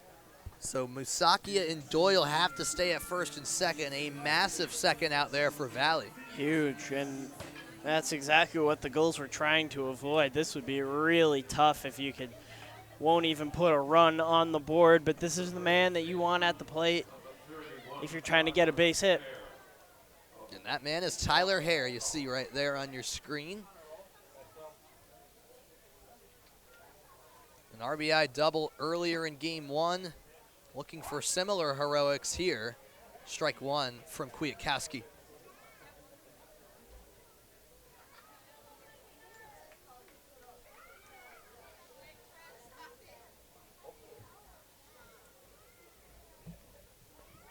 And the lefty taking his time here. Of course, no pitch clock in the NECBL, so plenty of time to collect and deal. And it hits Hare on the back. The base is loaded for Newport. Not sure anyone saw that coming, but the Gulls will take it. That's now 3 hit by pitches by Kwiatkowski in less than 3 innings. And yes, he hasn't given up a run, but now he loads the bases. The stuff just hasn't been as sharp here in this third, and kind of a rough spot when you have the middle of the order up. Randy Seymour now up, batting cleanup tonight for Newport. One of the nicest guys you'll ever meet. He flew out to left to begin the second inning. An 8-0 deficit for Newport, but they've got the bases juiced. Swing and a miss on the first pitch.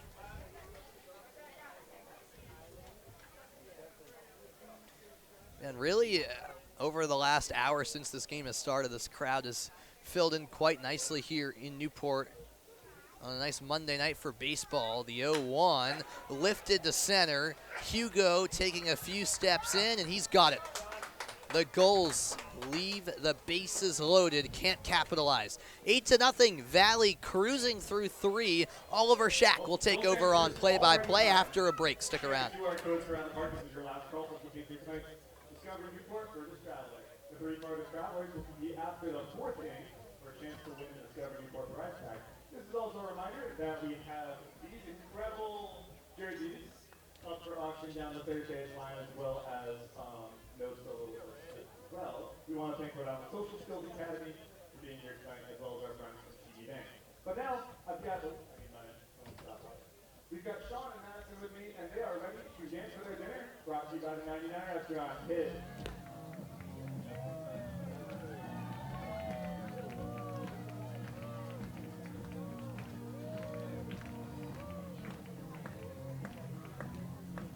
There are 2 very different styles going on here.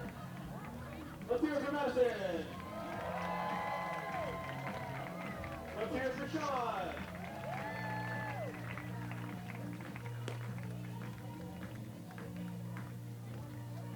That doesn't look like you're having it. Oh, there we go.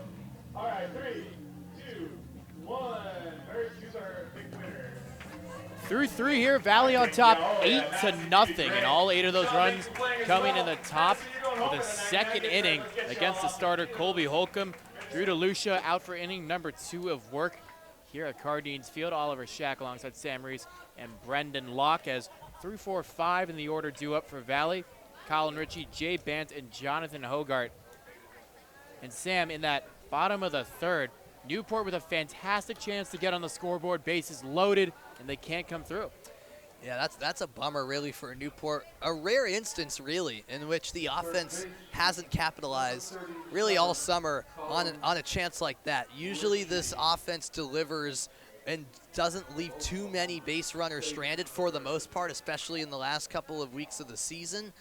But unfortunately, Seymour flying out to center there, as we got a big round of applause here at Cardines Field before we resume play. And yeah, for the Gulls, just got to really shake it off and, in fact, look forward to the next inning to capitalize offensively, and you hope DeLucia continues to deal defensively. Shockingly, Ritchie shows bunt on the first pitch he sees for a called strike. Probably the last guy on the field you'd expect to lay down a bunt. With the power he's got, absolutely. He fights this one off. The count now 0-2. So far today, Ritchie enjoying a nice one. 2 for 2, hit a 2 RBI double back in the 2nd, and then had a single in the 1st. So feeling good at the plate is number 37. He also had a screaming double in the first game of this doubleheader at 104 miles an hour off the bat, and this one's drilled to right. And it's just foul. Colin Ritchie a few feet away from hitting a solo home run and being 3/4 of the way to a cycle. That's exactly right. And we've seen carrying over from game 1 in the afternoon here to game 2 that he just possesses a ton of power. And if you lay a pitch over the plate that he likes, odds are he's going to blister that thing. Just couldn't keep it fair on that occasion, but watch out, because Ritchie's feeling good about himself at the moment. 5 home runs this past spring at Oklahoma State for Ritchie, as he takes a ball here just off the outer half. 18 RBIs as well for the corner infielder of Valley. And he stays alive in a 1-2 count, just barely nicking that off-speed pitch. Nice barehanded snag by Cole Cheatham, starting pitcher for Newport over near the dugout. Another 1-2. This one upstairs to even it at 2-2. Cole has replaced Drew, who's now pitching as the resident photographer down in the dugout. Ritchie tried to check his swing, and he did successfully, according to the third base umpire. So now the count full. Ritchie started this at bat working from behind in the count, now ahead 3-2. And he works the full count walk. What an at bat to lead it off for Ritchie. Yeah, for Richie, you go from almost hitting a home run out to right with plenty of power to changing the mindset and saying, I'm going to be disciplined here and make DeLucia work for, a strikeout. And in the end, Richie prevails with a walk. He's been on base all 3 plate appearances now. Leadoff man is on, and the last thing you wanted if you're DeLucia is to walk that leadoff man. So now Jay Bant to turn here in the 4th. He continued his hitting streak in game 1 of this doubleheader, making it 8 games, and then hit an RBI single in his last at-bat to make it 9 consecutive games with a base hit. Again, this is a guy who got to Holyoke with the Blue Sox just a little over a week and a half ago. This being game number 10 with Valley. He went hitless in his debut and has recorded a hit in every following game. And he's got a runner on at first in Richie. So now he's even count 1-1. Again, all 8 runs for Valley in that 2nd inning. 7 hits to go along with it, including a 2-run home run off the bat of Jonathan Hogart. As that one sails to the backstop, and Richie will get to second easily. These are the type of mistakes you can't have on the mound if you're Newport chasing 8 runs. Exactly. That one just slipped out from the start, I believe, out of the hand of DeLucia. And yeah, with a base runner on, to your point, Oliver, you just can't really afford that. Another one outside. Now the count 3-1 to Bant. Jonathan Hogart is on deck, who hit the 2-run homer earlier in this ball game. Also hit a home run in game 1, so he's got 2 homers on the day. As this one's skied high down the left field line. Going back is Musakia, and he makes the grab on the run. Nice job out there in left field for out number 1. How long ago does that Musakia flying catch feel? A long, long time ago. I was thinking about that in my head. That was quite a while back. Back in the 1st inning. About an hour ago in real time, if I had to guesstimate, but feels like a couple hours ago. So now 1 out here with Richie at second for the Blue Sox. Chance here for Hogart to drive him in. Already with 2 hits and 2 RBIs today. As he fights this one off foul. And it's in the stands. Oh my. We had a diving fan. We had just a massive tumble from one gentleman who wasn't able to secure the ball. Oh, he lost his sunglasses. Ah, he's okay though. Just a disaster. No balls and a strike to Hogart. Fastball in the outer half called strike 2. Mentioned it earlier about Hogart, how he loved his time in junior college. He played at Wabash Valley. And that is a program that is no joke. And Hogart's final year at Wabash Valley was incredible as he lines this one right at Orban. Even the outs for Hogart are looking good, as that's now out number 2, 103 off the bat.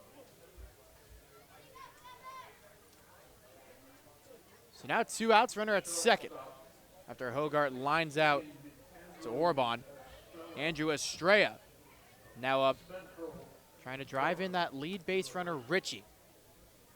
Richie got on base with a walk, and then advanced to second on a wild pitch as Estrella tries to check his swing, but according to Jake Brichta, went around for strike 1. But back to Hogart. His numbers in junior college, just video game-like. In his final year with Wabash Valley, he hit .463, 12 home runs, 85 RBIs, and the team batting average for that team was .396. They went 59-9. Wow.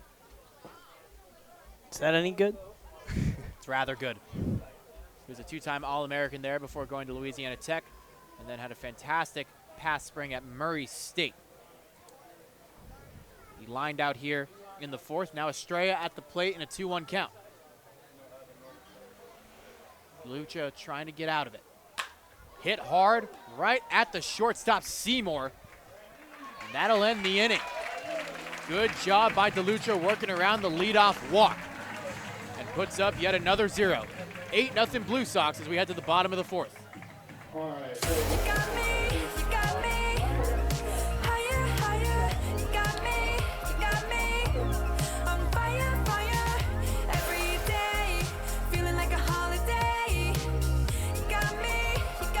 At the time, I was a firefighter in Little Compton, and I was teaching a lot of classes. And being up there at 330 pounds was somewhat hypocritical. South Coast Health was excellent in providing the tools and the opportunities. You're retaught to eat after the surgery. It was exciting to finally know that I was getting to where I wanted to be. Having kids, a 9-year-old son, it makes me feel really good that I'm in better shape to enjoy his childhood with him. I'm very happy. Very happy.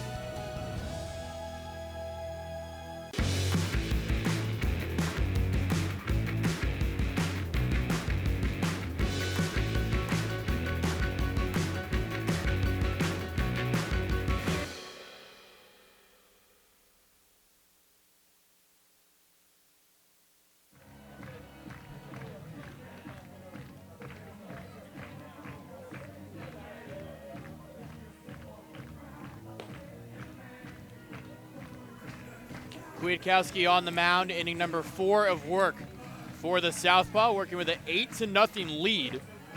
All 8 runs coming in the 2nd inning. Oliver Shack and Sam Reese here. Brennan taking a bit of a break as, Sam, you got a special guest here in the booth now. That's right. We here in the bottom of the 4th inning here on Inclusion Night here in Newport.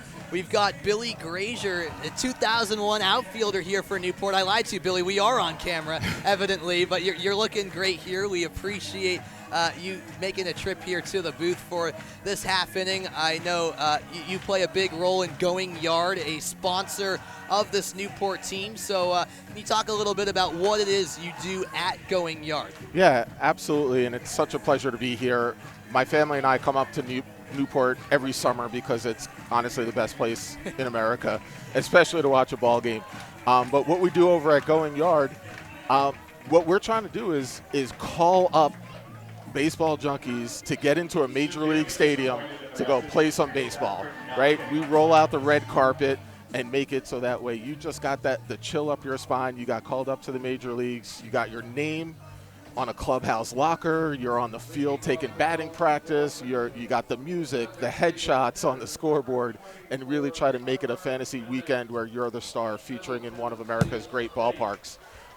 So October 4th to October 6th, we're running an event at Lone Depot Park in Miami.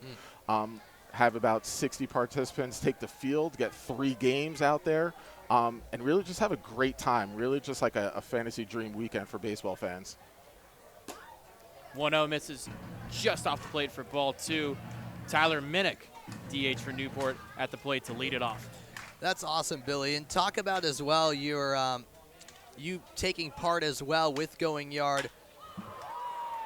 Skied in the left, Jans taking a few steps back and makes it look routine for out number 1. So there's the first out with Luke Orban due out. Talk about you at Going Yard being a part of Inclusion Day as well. Obviously a special day at the ballpark here at Cardines. Oh, yeah. I mean, this was a no-brainer for us because, we obviously think baseball is the best sport in the world, but more importantly, baseball's for everyone, right? It's for everyone. It's men, women, kids, right? And to be a part of this night was special. I was glad that we made the connection. I spoke to my friends over with the Gulls. They were telling us what we were doing, and the answer was yes before they finished asking us what the need was. I think it's fantastic what we do here, and you can see the smiles on all the participants' faces today. Getting out on the field, they feel the magic of baseball, and it really was special and heartwarming today. Count now 0-2. Fly out of Minnick for out number 1. Let's go, Luke. Orban at the plate. Change up inner half. Orban can't pull the trigger. So not quite what Orban wanted there, but he did go to your alma mater in St. John. So how cool is it seeing, a lot of Gulls players through the years after yourself coming from St. John's and playing here in Newport? Yeah, I guess maybe I was the first person on the train, but I was glad to see everyone follow. And it's great because the general managers and the vice presidents of the Gulls organization, they do such a great job welcoming everybody. So every year I come up, they bring me down and they're like, we got one of our guys, St. John's guys, and we got to catch up and joke about our coaching staff and the adventures of playing in the Big East. So, and Luke did a tremendous job this year. They won the Big East championship, which made us all proud. Absolutely, a great run for St. John's to the NCAA tournament. That's right. And just rewinding a little bit as Greg Bozzo's at the plate here for Newport.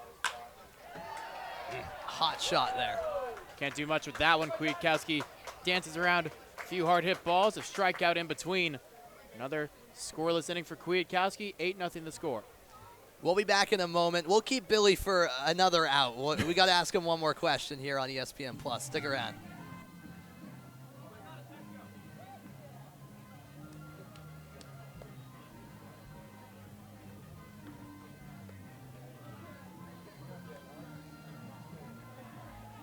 I need whoever that was the Blues jersey that game talked to me,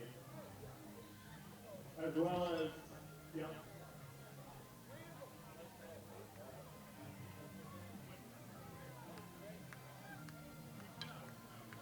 All right, we are tracking down our contestants. Oh, I was right here. I know. All right, well, we're waiting for our contestants. The way this is going to work is I'm going to ask them one question with a numerical answer.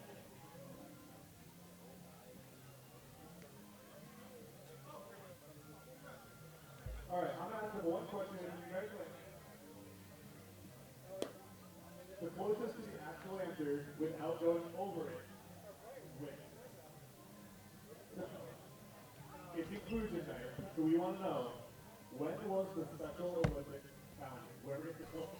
We welcome you back to Newport on to the 5th inning of play here in Game 2 of this doubleheader. We're still joined by Billy Grazier. I wanted to ask you one more question. We had a quick 1-2-3 inning, so I'm going to keep you for one more question, Billy. Just take me back to that 2001 season that you played here in Newport, the inaugural season for Newport, where you were unbelievable. You were an all-star for the team, batted .341, and you still have the most steals in Newport Gulls history with 32. Just take me through that dominant season you had here with the Gulls and all the memories you have. I'm really showing my age here. Inaugural season, and now the Newport Gulls are entrenched firmly in the community.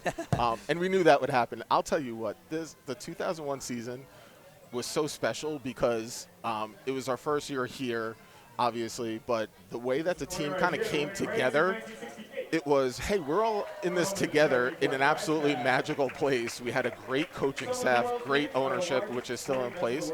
And, you kind of look around and go through, game by game. It was just like we figured out a way to win ball games, right? Sometimes it wasn't pretty. Our coaching staff, when I came aboard, the coach simply said, hey, if you get on, you have the green light. I was like, even if I get thrown out, they're like, just go. So I spent the summer running and letting my teammates drive me in. And, it took us even the championship game. I don't, know if folks remember, there were no clean innings in that championship game. When we were on defense, we did not have a single 1-2-3 inning until the 9th inning where we finally closed it out. And that was kind of like the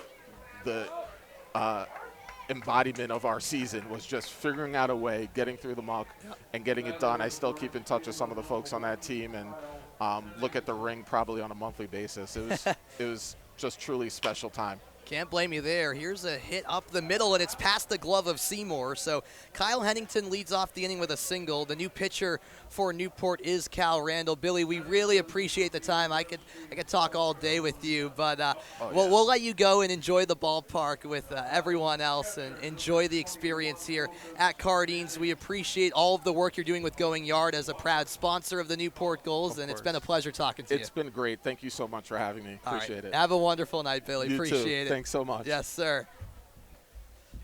All right, so as we pick up the action here in the 5th inning, it's the second batter, Lucas Manning, up at bat. Oliver, as I'll let the play-by-play duties go back to you as Fogg takes over here at Cardines. Yeah, I was going to mention that out of nowhere, seemingly, as Hennington reaches on a leadoff single. Now Lucas Manning up.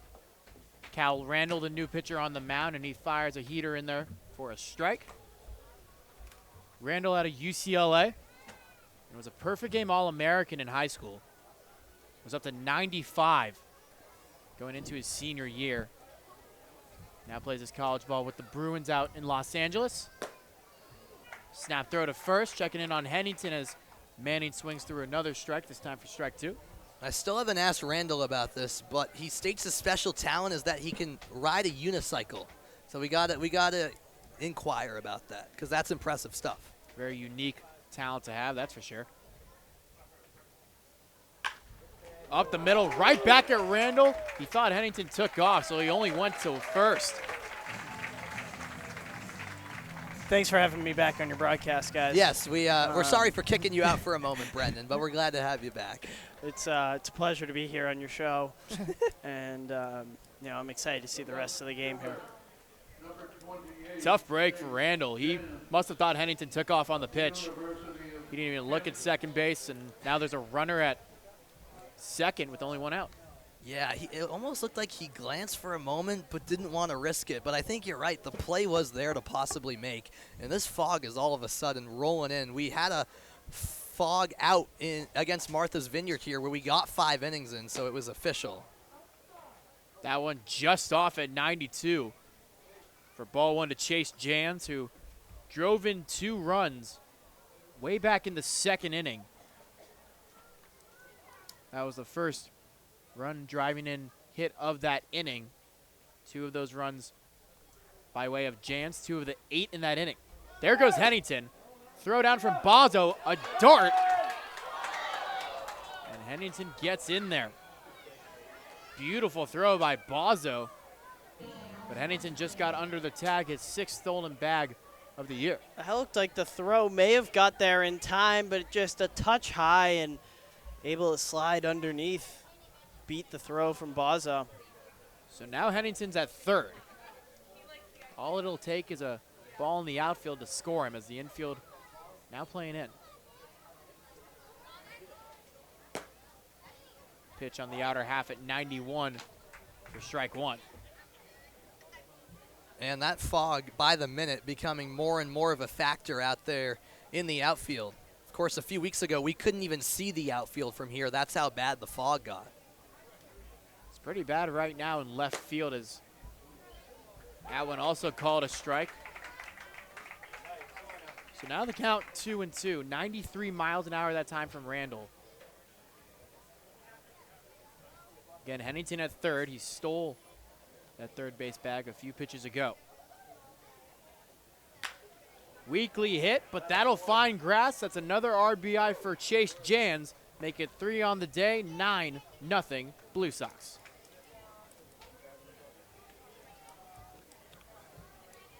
And it just gets rougher and rougher here for Newport in game 2 of this doubleheader. And that's the type of game it's been as well for the Gulls, you know. Just frustrating moments like that. And credit to Jans. I mean, not the best contact off the bat, but you put the ball in play, drive in another run, and the number 9 hitter has a couple of RBI tonight. Yeah, and that's the classic infield in bloop single. Like, if Randy Seymour is playing back where he normally is, that's a routine catch, and everyone stays where they are. But with the infield being in, Seymour has no chance at making that play, and 9-0 now your score of still only 1 hit for the Gulls. Hugo tried to lay down the bunt, but he couldn't get it down. So the count 0-1. Ground ball, Seymour, a chance to turn 2, and he'll do it himself.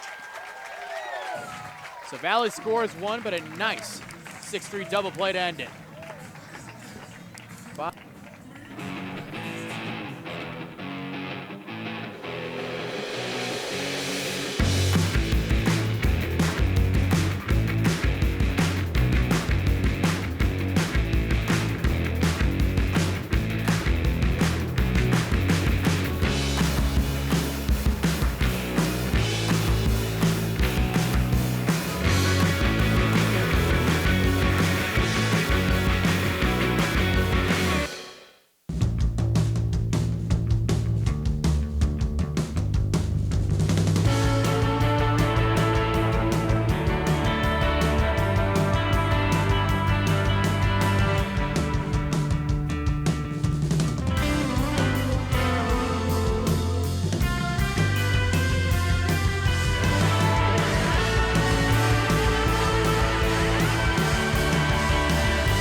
I don't know why, but Christmas tunes in early July, but all right. That's different. It's a great song. I can't deny that.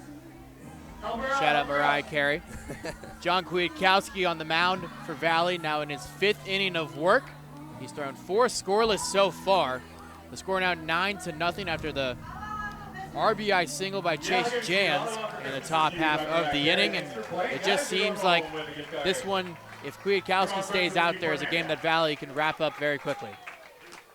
Oh, yeah. I mean, it's shaping up that way. Complete opposite of game 1 of this doubleheader. 9-0.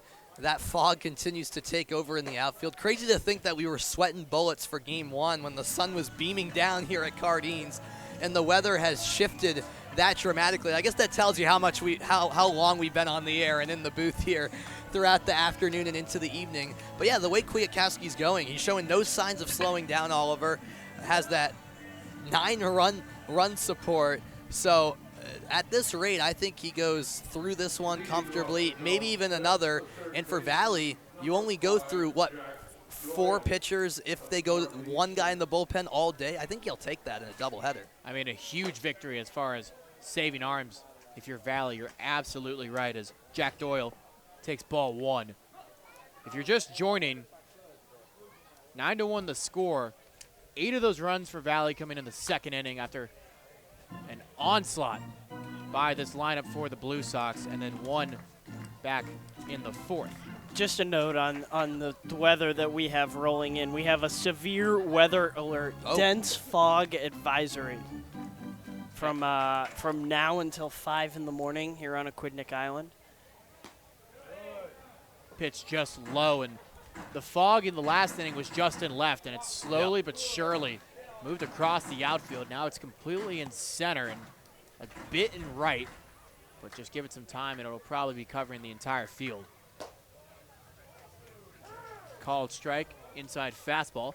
So in case those, of fog advisory severity moderate, possible threat to life or property. That seems a bit drastic, no? A little bit. Maybe a little much. That's... So Doyle stays alive. He hit a single back in the 3rd. 1 for 1 here in game 2 of the doubleheader. Again, Newport won game 1 convincingly. Kind of along the same lines of Valley convincingly being ahead here. Final in that one, 10-2. Score right now, 9-0. In the dirt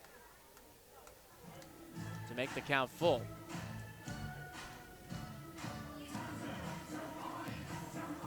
So it's Doyle to start it off. Musakia behind him, and Duncan to bat 3rd in this inning. Not many hits so far for Newport after Doyle is walked here to lead off the inning. In fact, Doyle has the only hit up to this point. Yeah, it's kind of crazy to think about, especially for an offense that's been so red hot, as we saw in game 1 of this doubleheader. This is a Newport offense that has been rolling, but they've come to a bit of a standstill here in game 2, and that's why they still have a goose egg on the scoreboard. So after the walk, Musakia will step up with a runner at first. That was the first walk issued by Kwiatkowski. He has drilled 3 hitters as well, so 4 free base runners up to this point. Musakia was one of those 3 after he was drilled in the 3rd. He takes a ball here. Make it 1-1. It's unfortunate, too, with the fog. There's such a nice turnout for this game, and obviously the weather having different ideas. Still humid, too, so you're still feeling it if you're just sitting down. Big swing and a miss, off speed below the zone for strike 2. It's a really nice pitch. Kwiatkowski doing a nice job of mixing in all of his pitches and doing so within the strike zone, and also getting swings and misses just like that one of Musakia. Around the league, only other game that's final, North Adams beat Martha's Vineyard 10-6 in that one, and that snaps the 7-game winning streak for the Sharks, as this one's chopped high in the infield off the glove of Kwiatkowski, and O'Connor bobbles it. Not exactly sure how that'll be scored. I would assume an infield single, and it will be a single. Only the second hit of the day, or excuse me, of the game for the Gulls here in game 2, and both hits coming from the 8-9 hitters. Hey, I mean, yeah, the 8-9 hitters getting it done, the Northeastern teammates, and you got 2 runners on, nobody out, top of the order. For Newport, you hope that fog keeps rolling in and hits some balls to the outfield where they can't see it, and all of a sudden, you know, things could get interesting. That's what happened against the Vineyard when the fog came in. The old sand in the eyes. Pitch below the zone for ball 1 to Andrew Duncan.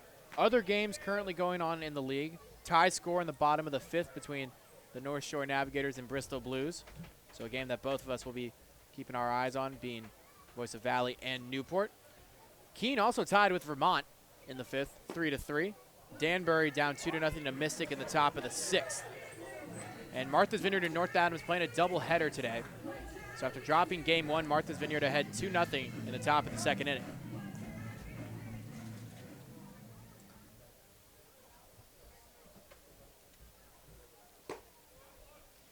Fastball called, a strike to Duncan. Duncan doesn't like it. Been a few calls that Newport has disagreed with at the plate.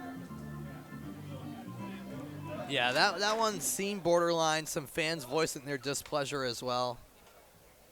Duncan has to lock in nonetheless. The 1-2. Off speed, waved on and missed for strike 3.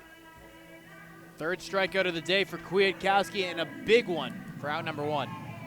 It's disappointing for Duncan. He's 0 for 7 now, I believe, on the day, and just not the day that he was looking for from a normally reliable guy at the plate. But that's baseball sometimes. So following the strikeout, Nick Brini now to the plate. He had a fantastic game 1. He had 3 hits and also stole 2 bags in that one, hitting in the 9-hole. Flipped the script at game 2. He's now in the 2-hole. Still looking for his first hit today. He's 0 for 2 with a line out to right. He flew out to a stray at short in his last AB. Behind here, 0-1. I think Manning got tied up there or got crossed up. He caught that very awkwardly. Yeah, I simply think that's not the pitch he expected to come his way from Kwiatkowski, and that's why he was thrown off a little bit. He had to lean over to his left in a bit dramatic fashion to make the play. So now the count 2-0. Runners at first and second, 1 out. Fouled off for strike 1.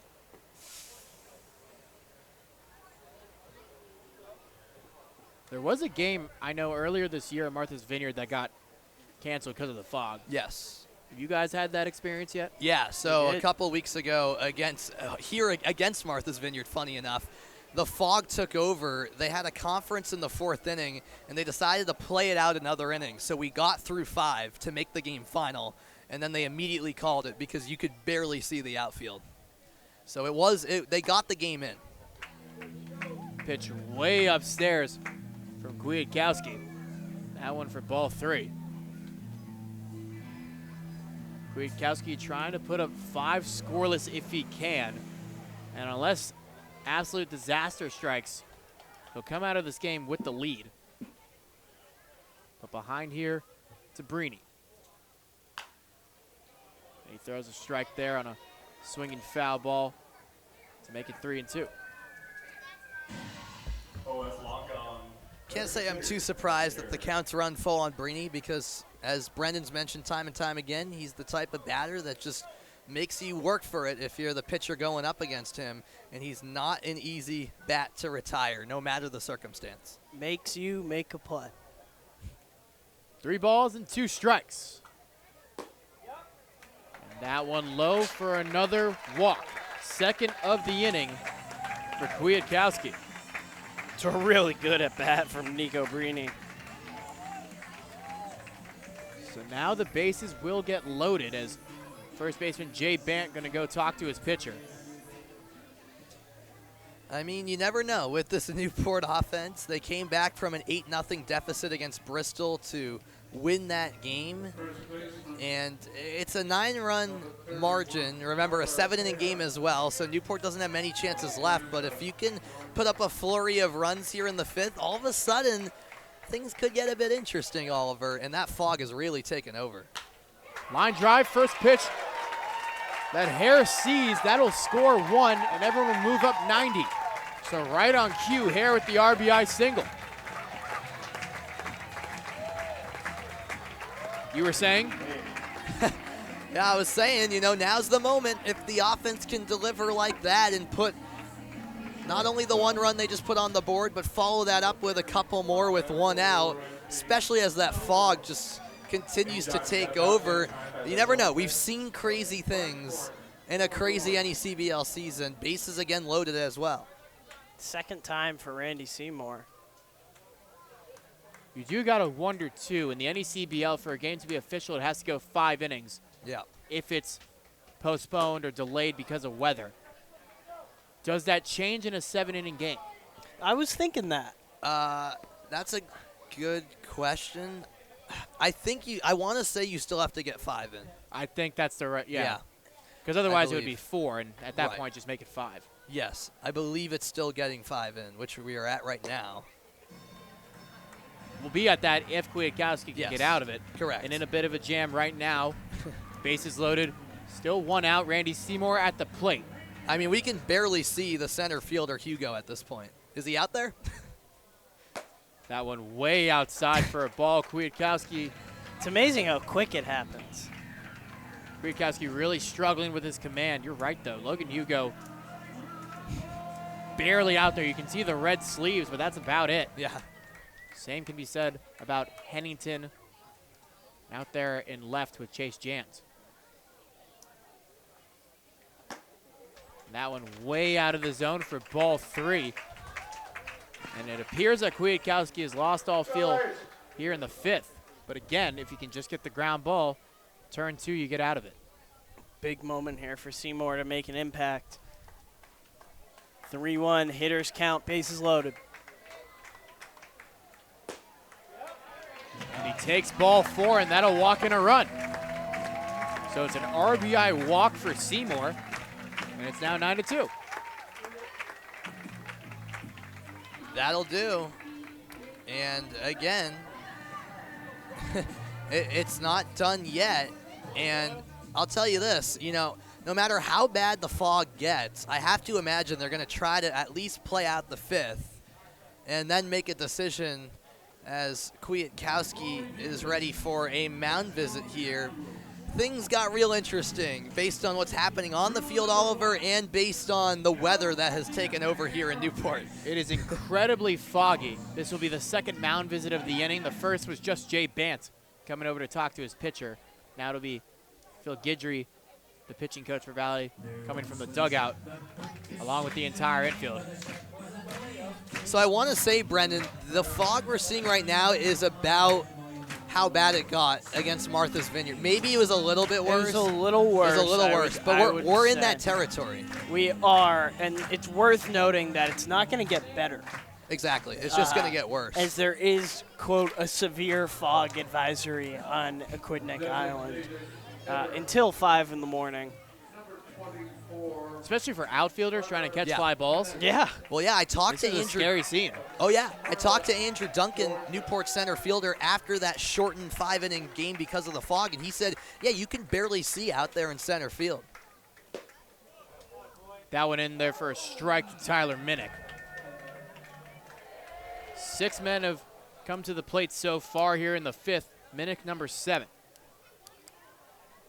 So far today, 0 for 1 was drilled by a pitch back in the 2nd as he fights this one off foul.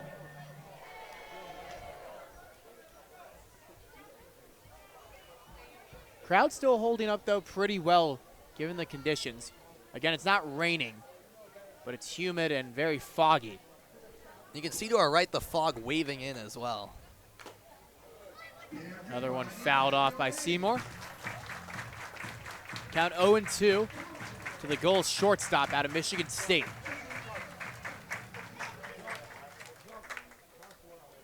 2 runs have come across the score here in the 5th for Newport. Kwiatkowski trying to get out of it. That one way outside for a ball. You know, Minnick came up to me the other day. I was up against the cage at batting practice, and he comes up to me and he taps me and he goes, you know, my mom called me the other day and she said she loves your broadcasts. It's a good feeling. I was like, really? She was like, yeah, she talks about you guys all the time. In the air, left field. We'll see if Jans can track it through the fog. He does, but it'll be much too deep for him to try to make a play at the plate. Breedney comes in to score, and on the sac fly, it's now 9-3.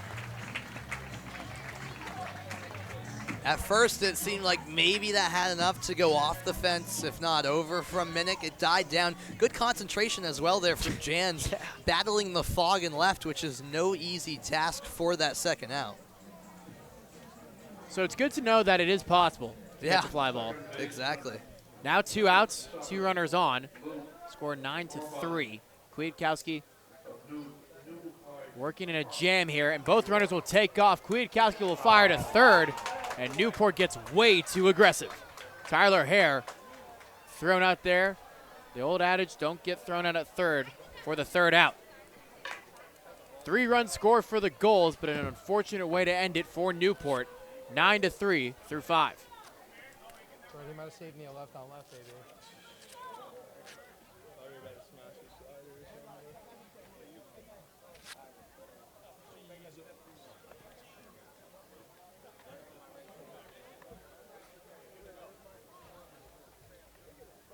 All right. Well, waiting for Gully to make his way to second base, junior. I've got Matthew and Mike here, and they're going to play the Chris Electric base race. First one back to home wins. Countdown with me. 3, 2, 1, go!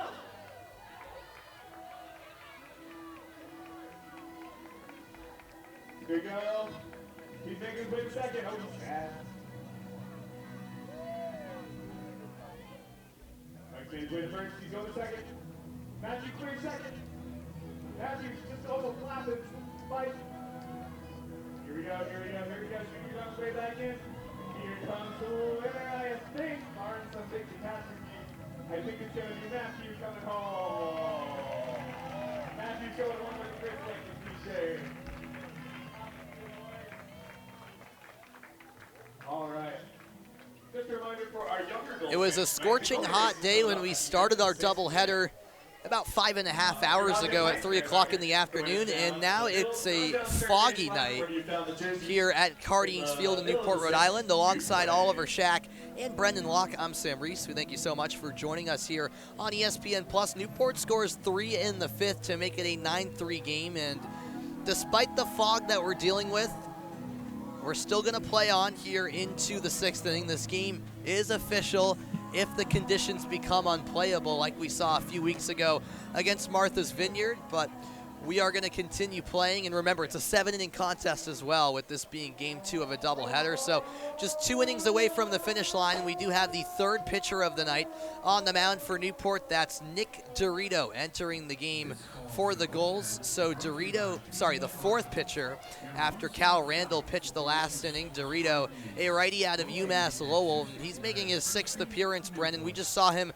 not too long ago on the 4th of July against Keene. Yeah, and that's right. He came in relief for DeLucia in that game and tried to kind of salvage what had happened in that. As we saw him a bit early in the season, but we didn't see him for a while, as he's now making his 6th appearance of the year. But a crucial spot for Dorito. Gulls have 6 outs remaining in the game. If they want to chip away at this lead, then they need Dorito to be at his best. And for Valley, Oliver, still a 9-3 lead, so still what many would classify as a commanding lead. They did finally get roughed up a little bit last inning after Kwiatkowski was very solid through the first 4 innings of play. Now a 9-3 ball game. It certainly wouldn't hurt, though, to add on another run or 2 offensively, because you never know what can happen. Yeah, I mean, Newport just showed you what can happen if you get too lackadaisical. I mean, Kwiatkowski, the command was a bit off there in the 5th inning. 3 come across the score. Probably should have been more. Tyler Hare, though, got thrown out in a rundown between 2nd and 3rd to end it. Could have been a lot more. but Kwiatkowski was smart enough to step off and make the throw to third. Dorito getting his final few warm-up pitches in before Mike O'Connor steps into the batter's box for the Blue Sox, trying to split the doubleheader today. After Newport took game one 10-2, it's Valley with the 9-3 advantage here in game two. And again, as you can see it on a lot of our camera shots on screen, this fog becoming a real factor. First it was really bad in left field, and now it's kind of shifted over to taking over center and right field at the moment. But still playable conditions according to the umpires. Allegedly. And I'm sure the outfielders are the first to tell the umps as well. Right. I'm sure they ask about that between innings, saying, you know, how is it out there? Because that's obviously the most affected area. And clearly, I would assume the players, along with the umpires, believe it's still fine enough that we can continue on with play. But when you look to our right and our left, even across the street, I mean, that fog is quite something. Yeah, Very dense. It's a lot, and especially for these outfielders like you mentioned. So hopefully, you know, this game gets wrapped up quickly just to avoid the bad weather. Well, we got 2 more innings to go as Bozzo has a conversation with Dorito. And Mike O'Connor, who's been waiting for a bit, finally steps into the right-handed batter's box, ready for a righty-on-righty duel against Dorito. O'Connor ready for the first pitch. It's a heater down low. The right-handed batter from the Chicago suburb of Des Plaines, Illinois.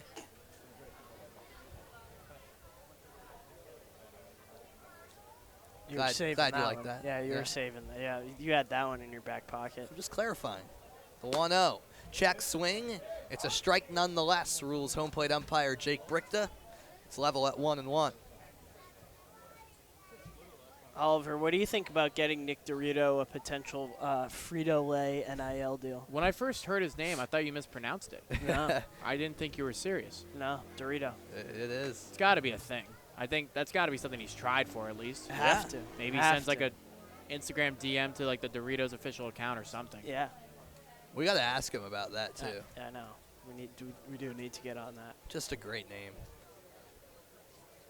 The 2-1 from Nick Dorito. Powered high in the air to center. Duncan battling the fog, closing in on that ball. He's got it. You There's could even the see out. it there. He was struggling with that one. He was.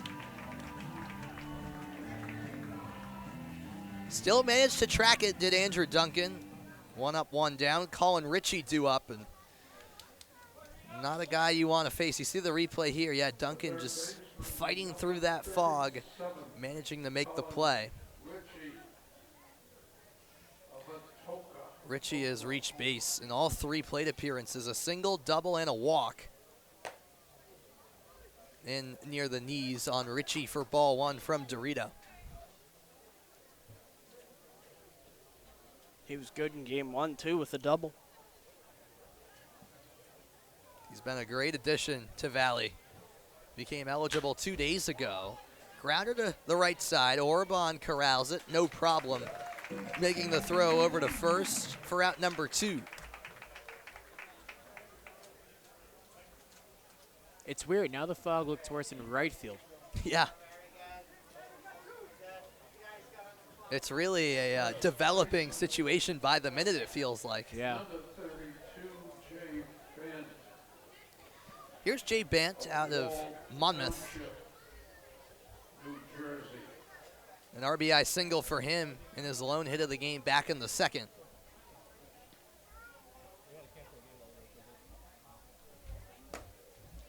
First pitch ball. We've seen against these left-handed batters, Dorito kind of play around with trying to paint that inside part of the zone, missing by a hair a couple of times now. 1-0 to Bant. That time he locates the zone on the outer edge.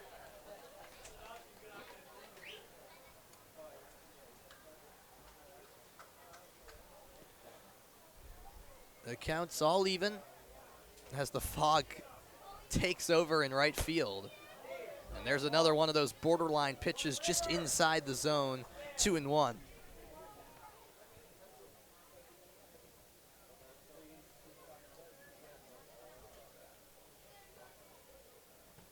Dorito kicks and deals. That dips in and just misses again. A lot of close calls from Dorito.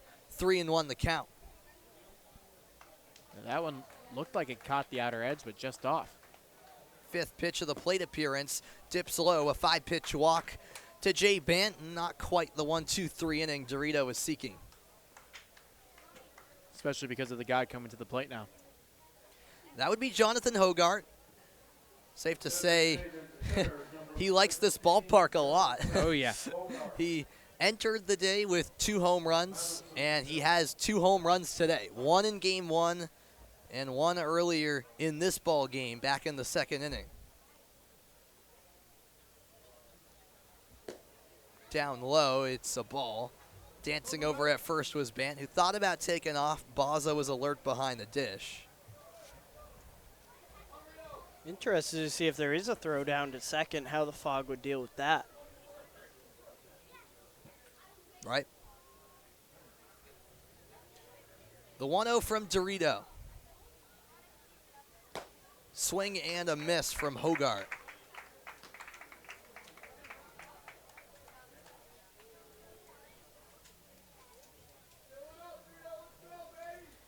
When game 1 started, temperature was around 85. Which is hot here along the water, in particular here in Newport. Sun was beaming down. Much different story now, as you can see on your screen. Still humid, as Oliver mentioned, but foggy. And that might be an understatement. 2-1 the count now to Hogart, the designated hitter.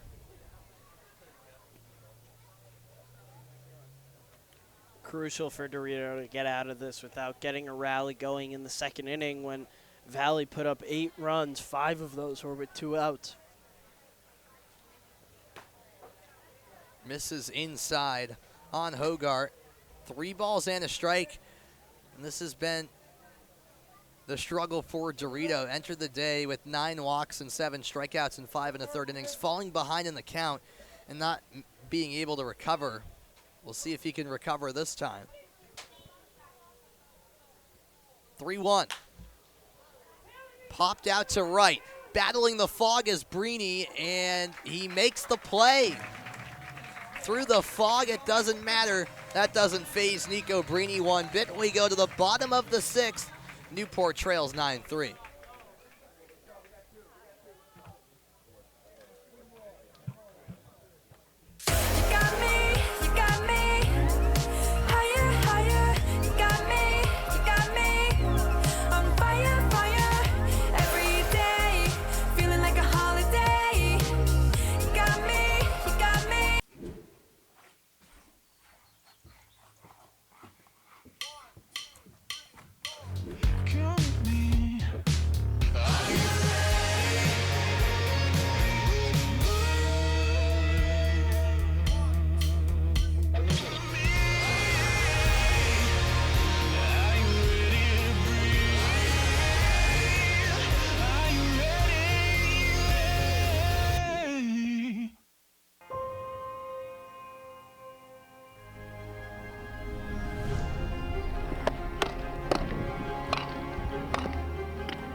On to the bottom of the 6th, and a great time to tell you that Zephyr is the official on-field cap of the NECBL, also known as the Z-Hats.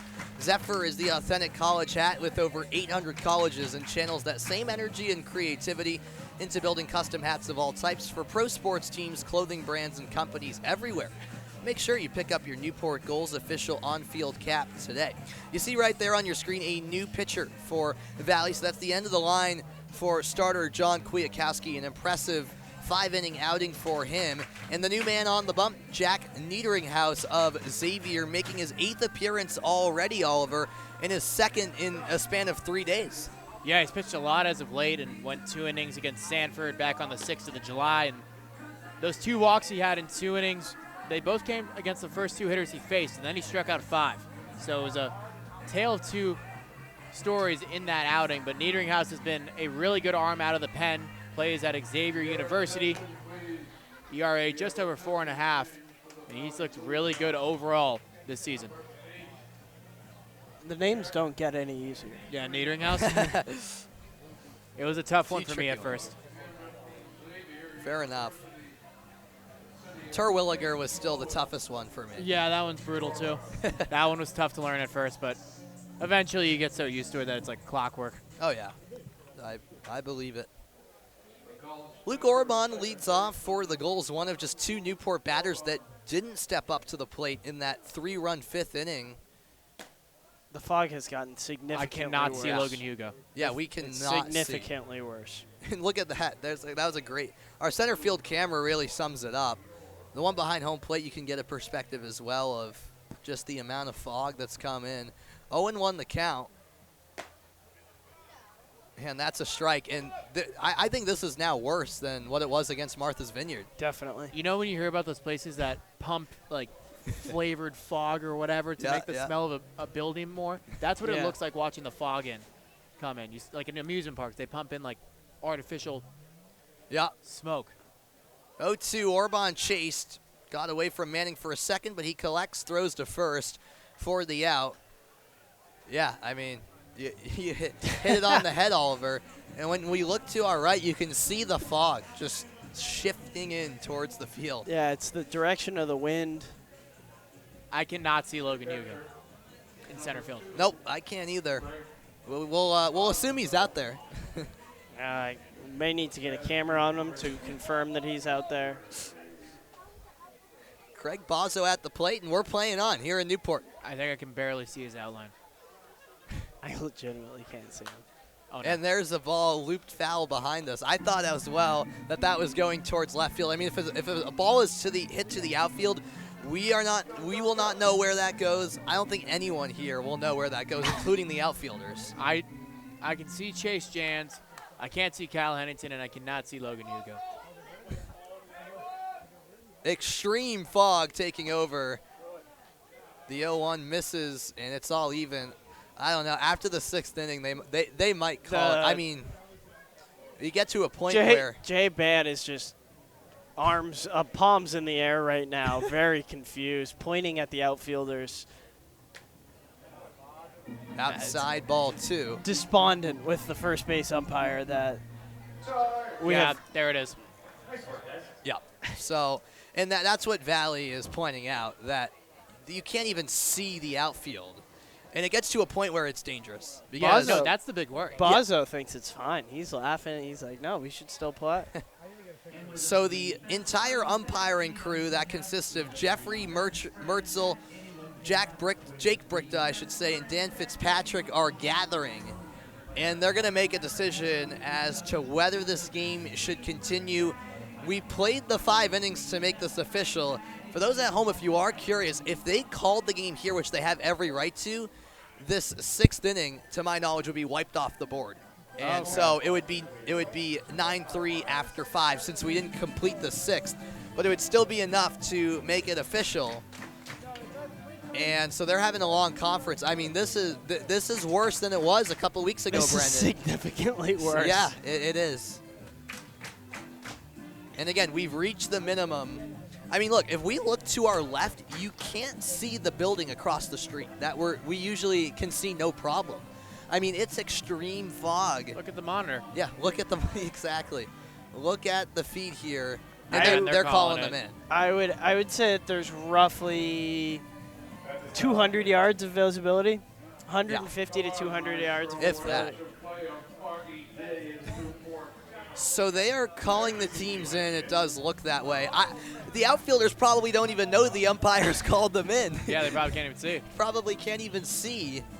So, all right, well, while we have a moment, let's take a look at the Newport Gulls' upcoming schedule. A nice reminder that the 5 a.m. alarm is going to go off tomorrow morning for myself and the rest of the Gulls. We got an 11:05 a.m. first pitch tomorrow when the Gulls travel to North Shore to take on the Navigators. And then Wednesday, back here in Newport.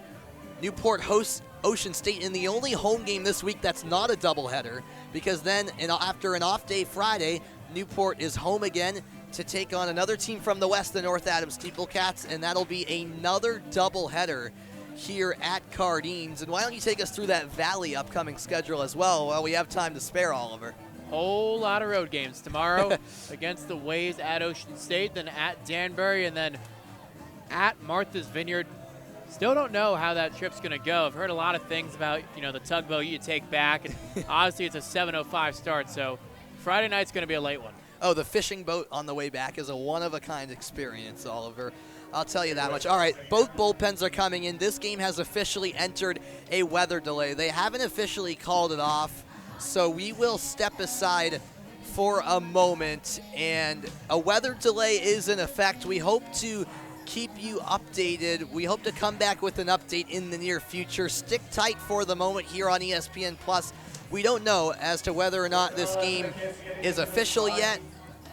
For now, it's a weather delay. So we'll step aside here on ESPN Plus with Valley leading Newport 9-3 in the 6th inning in Game 2 of this doubleheader.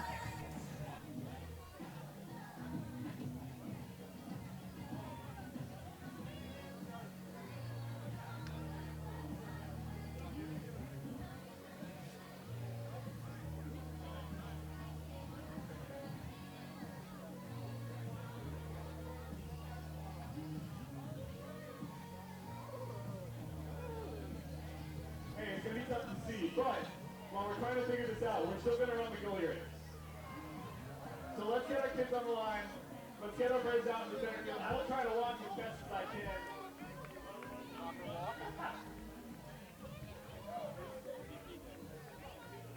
We've got some of our guys on the way to play too. I guess, come on, I can't go. It's fine. There are no rules anymore. So whoever makes it going in back is going home with a voucher for some ice cream courtesy of People's Credit Union. This is no, you can't. All right. This is a first, I think. I think we might have more players than kids. But count them down with me, Gulls fans. 3, 2, 1, go. You're going to just see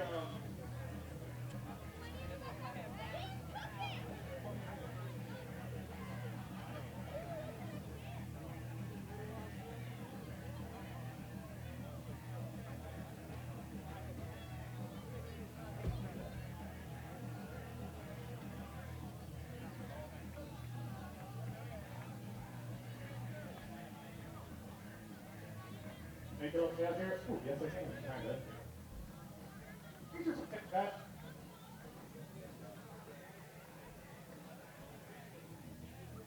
Brendan.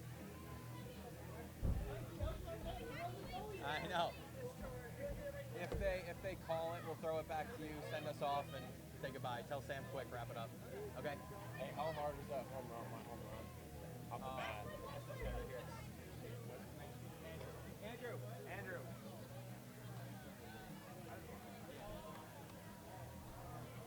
What was the measure for the home run?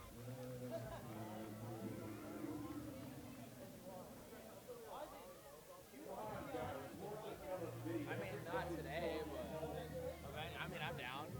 Why not? Figure something out where it's like pregame, where like it's an off day, where I know it's an off day.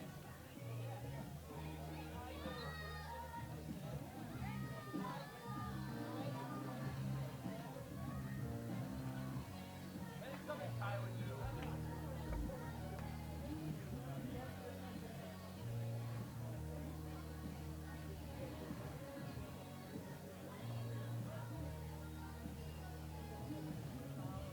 Well, if you look at the scoreboard, if you can make it out, it seems to me that we are in a weather delay.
Yep, just let us know when you bring us back.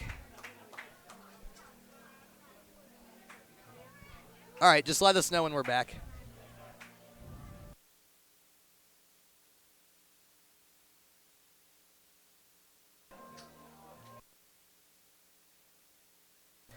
We welcome you back to Cardines Field here in Newport, Rhode Island. Alongside Brendan Locke and Oliver Shack, I'm Sam Reeson.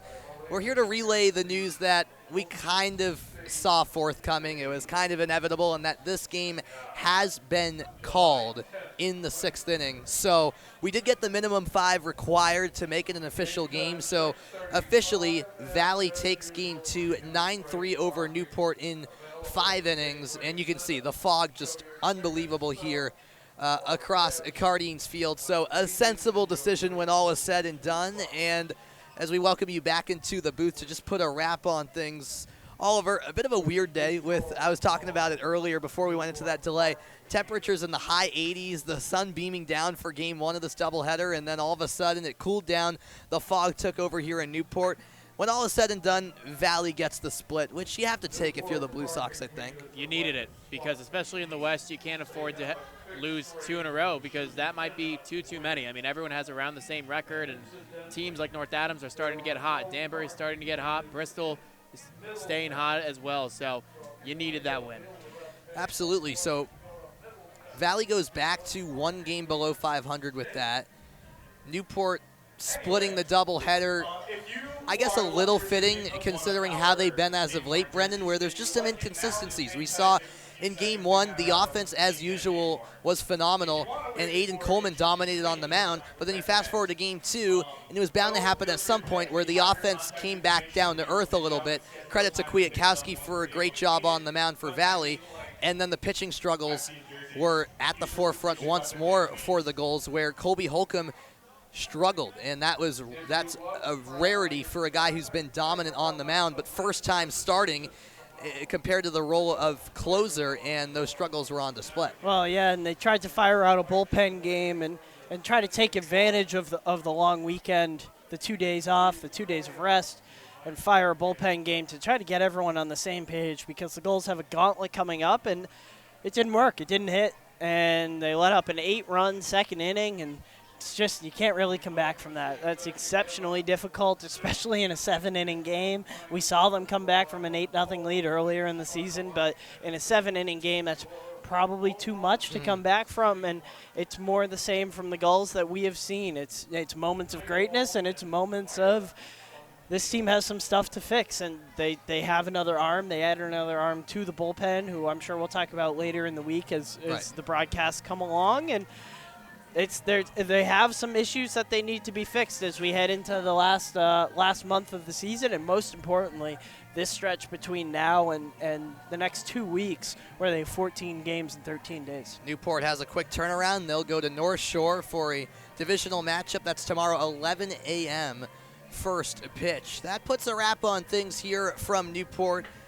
Just to recap once again, Newport took Game 1 10-2 earlier in the day. Valley prevails 9-3 in Game 2 of this shortened doubleheader, a 5-inning Game 2 after Fogg forced us to put an early end to things here in the 6th inning of play. A big thanks to PJ Moynihan, our executive producer of the NECBL on ESPN Plus, as well as our fantastic producer Mike Basile, and everyone working very hard behind the scenes. We appreciate your efforts as always. For my great partners in Brendan Locke and Oliver Shack, it's been a pleasure, guys. I'm Sam Reese saying so long from Cardines Field. A reminder, all games airing on the ESPN networks are streaming live and archived on the ESPN app. This has been a presentation of ESPN. Good night, everybody.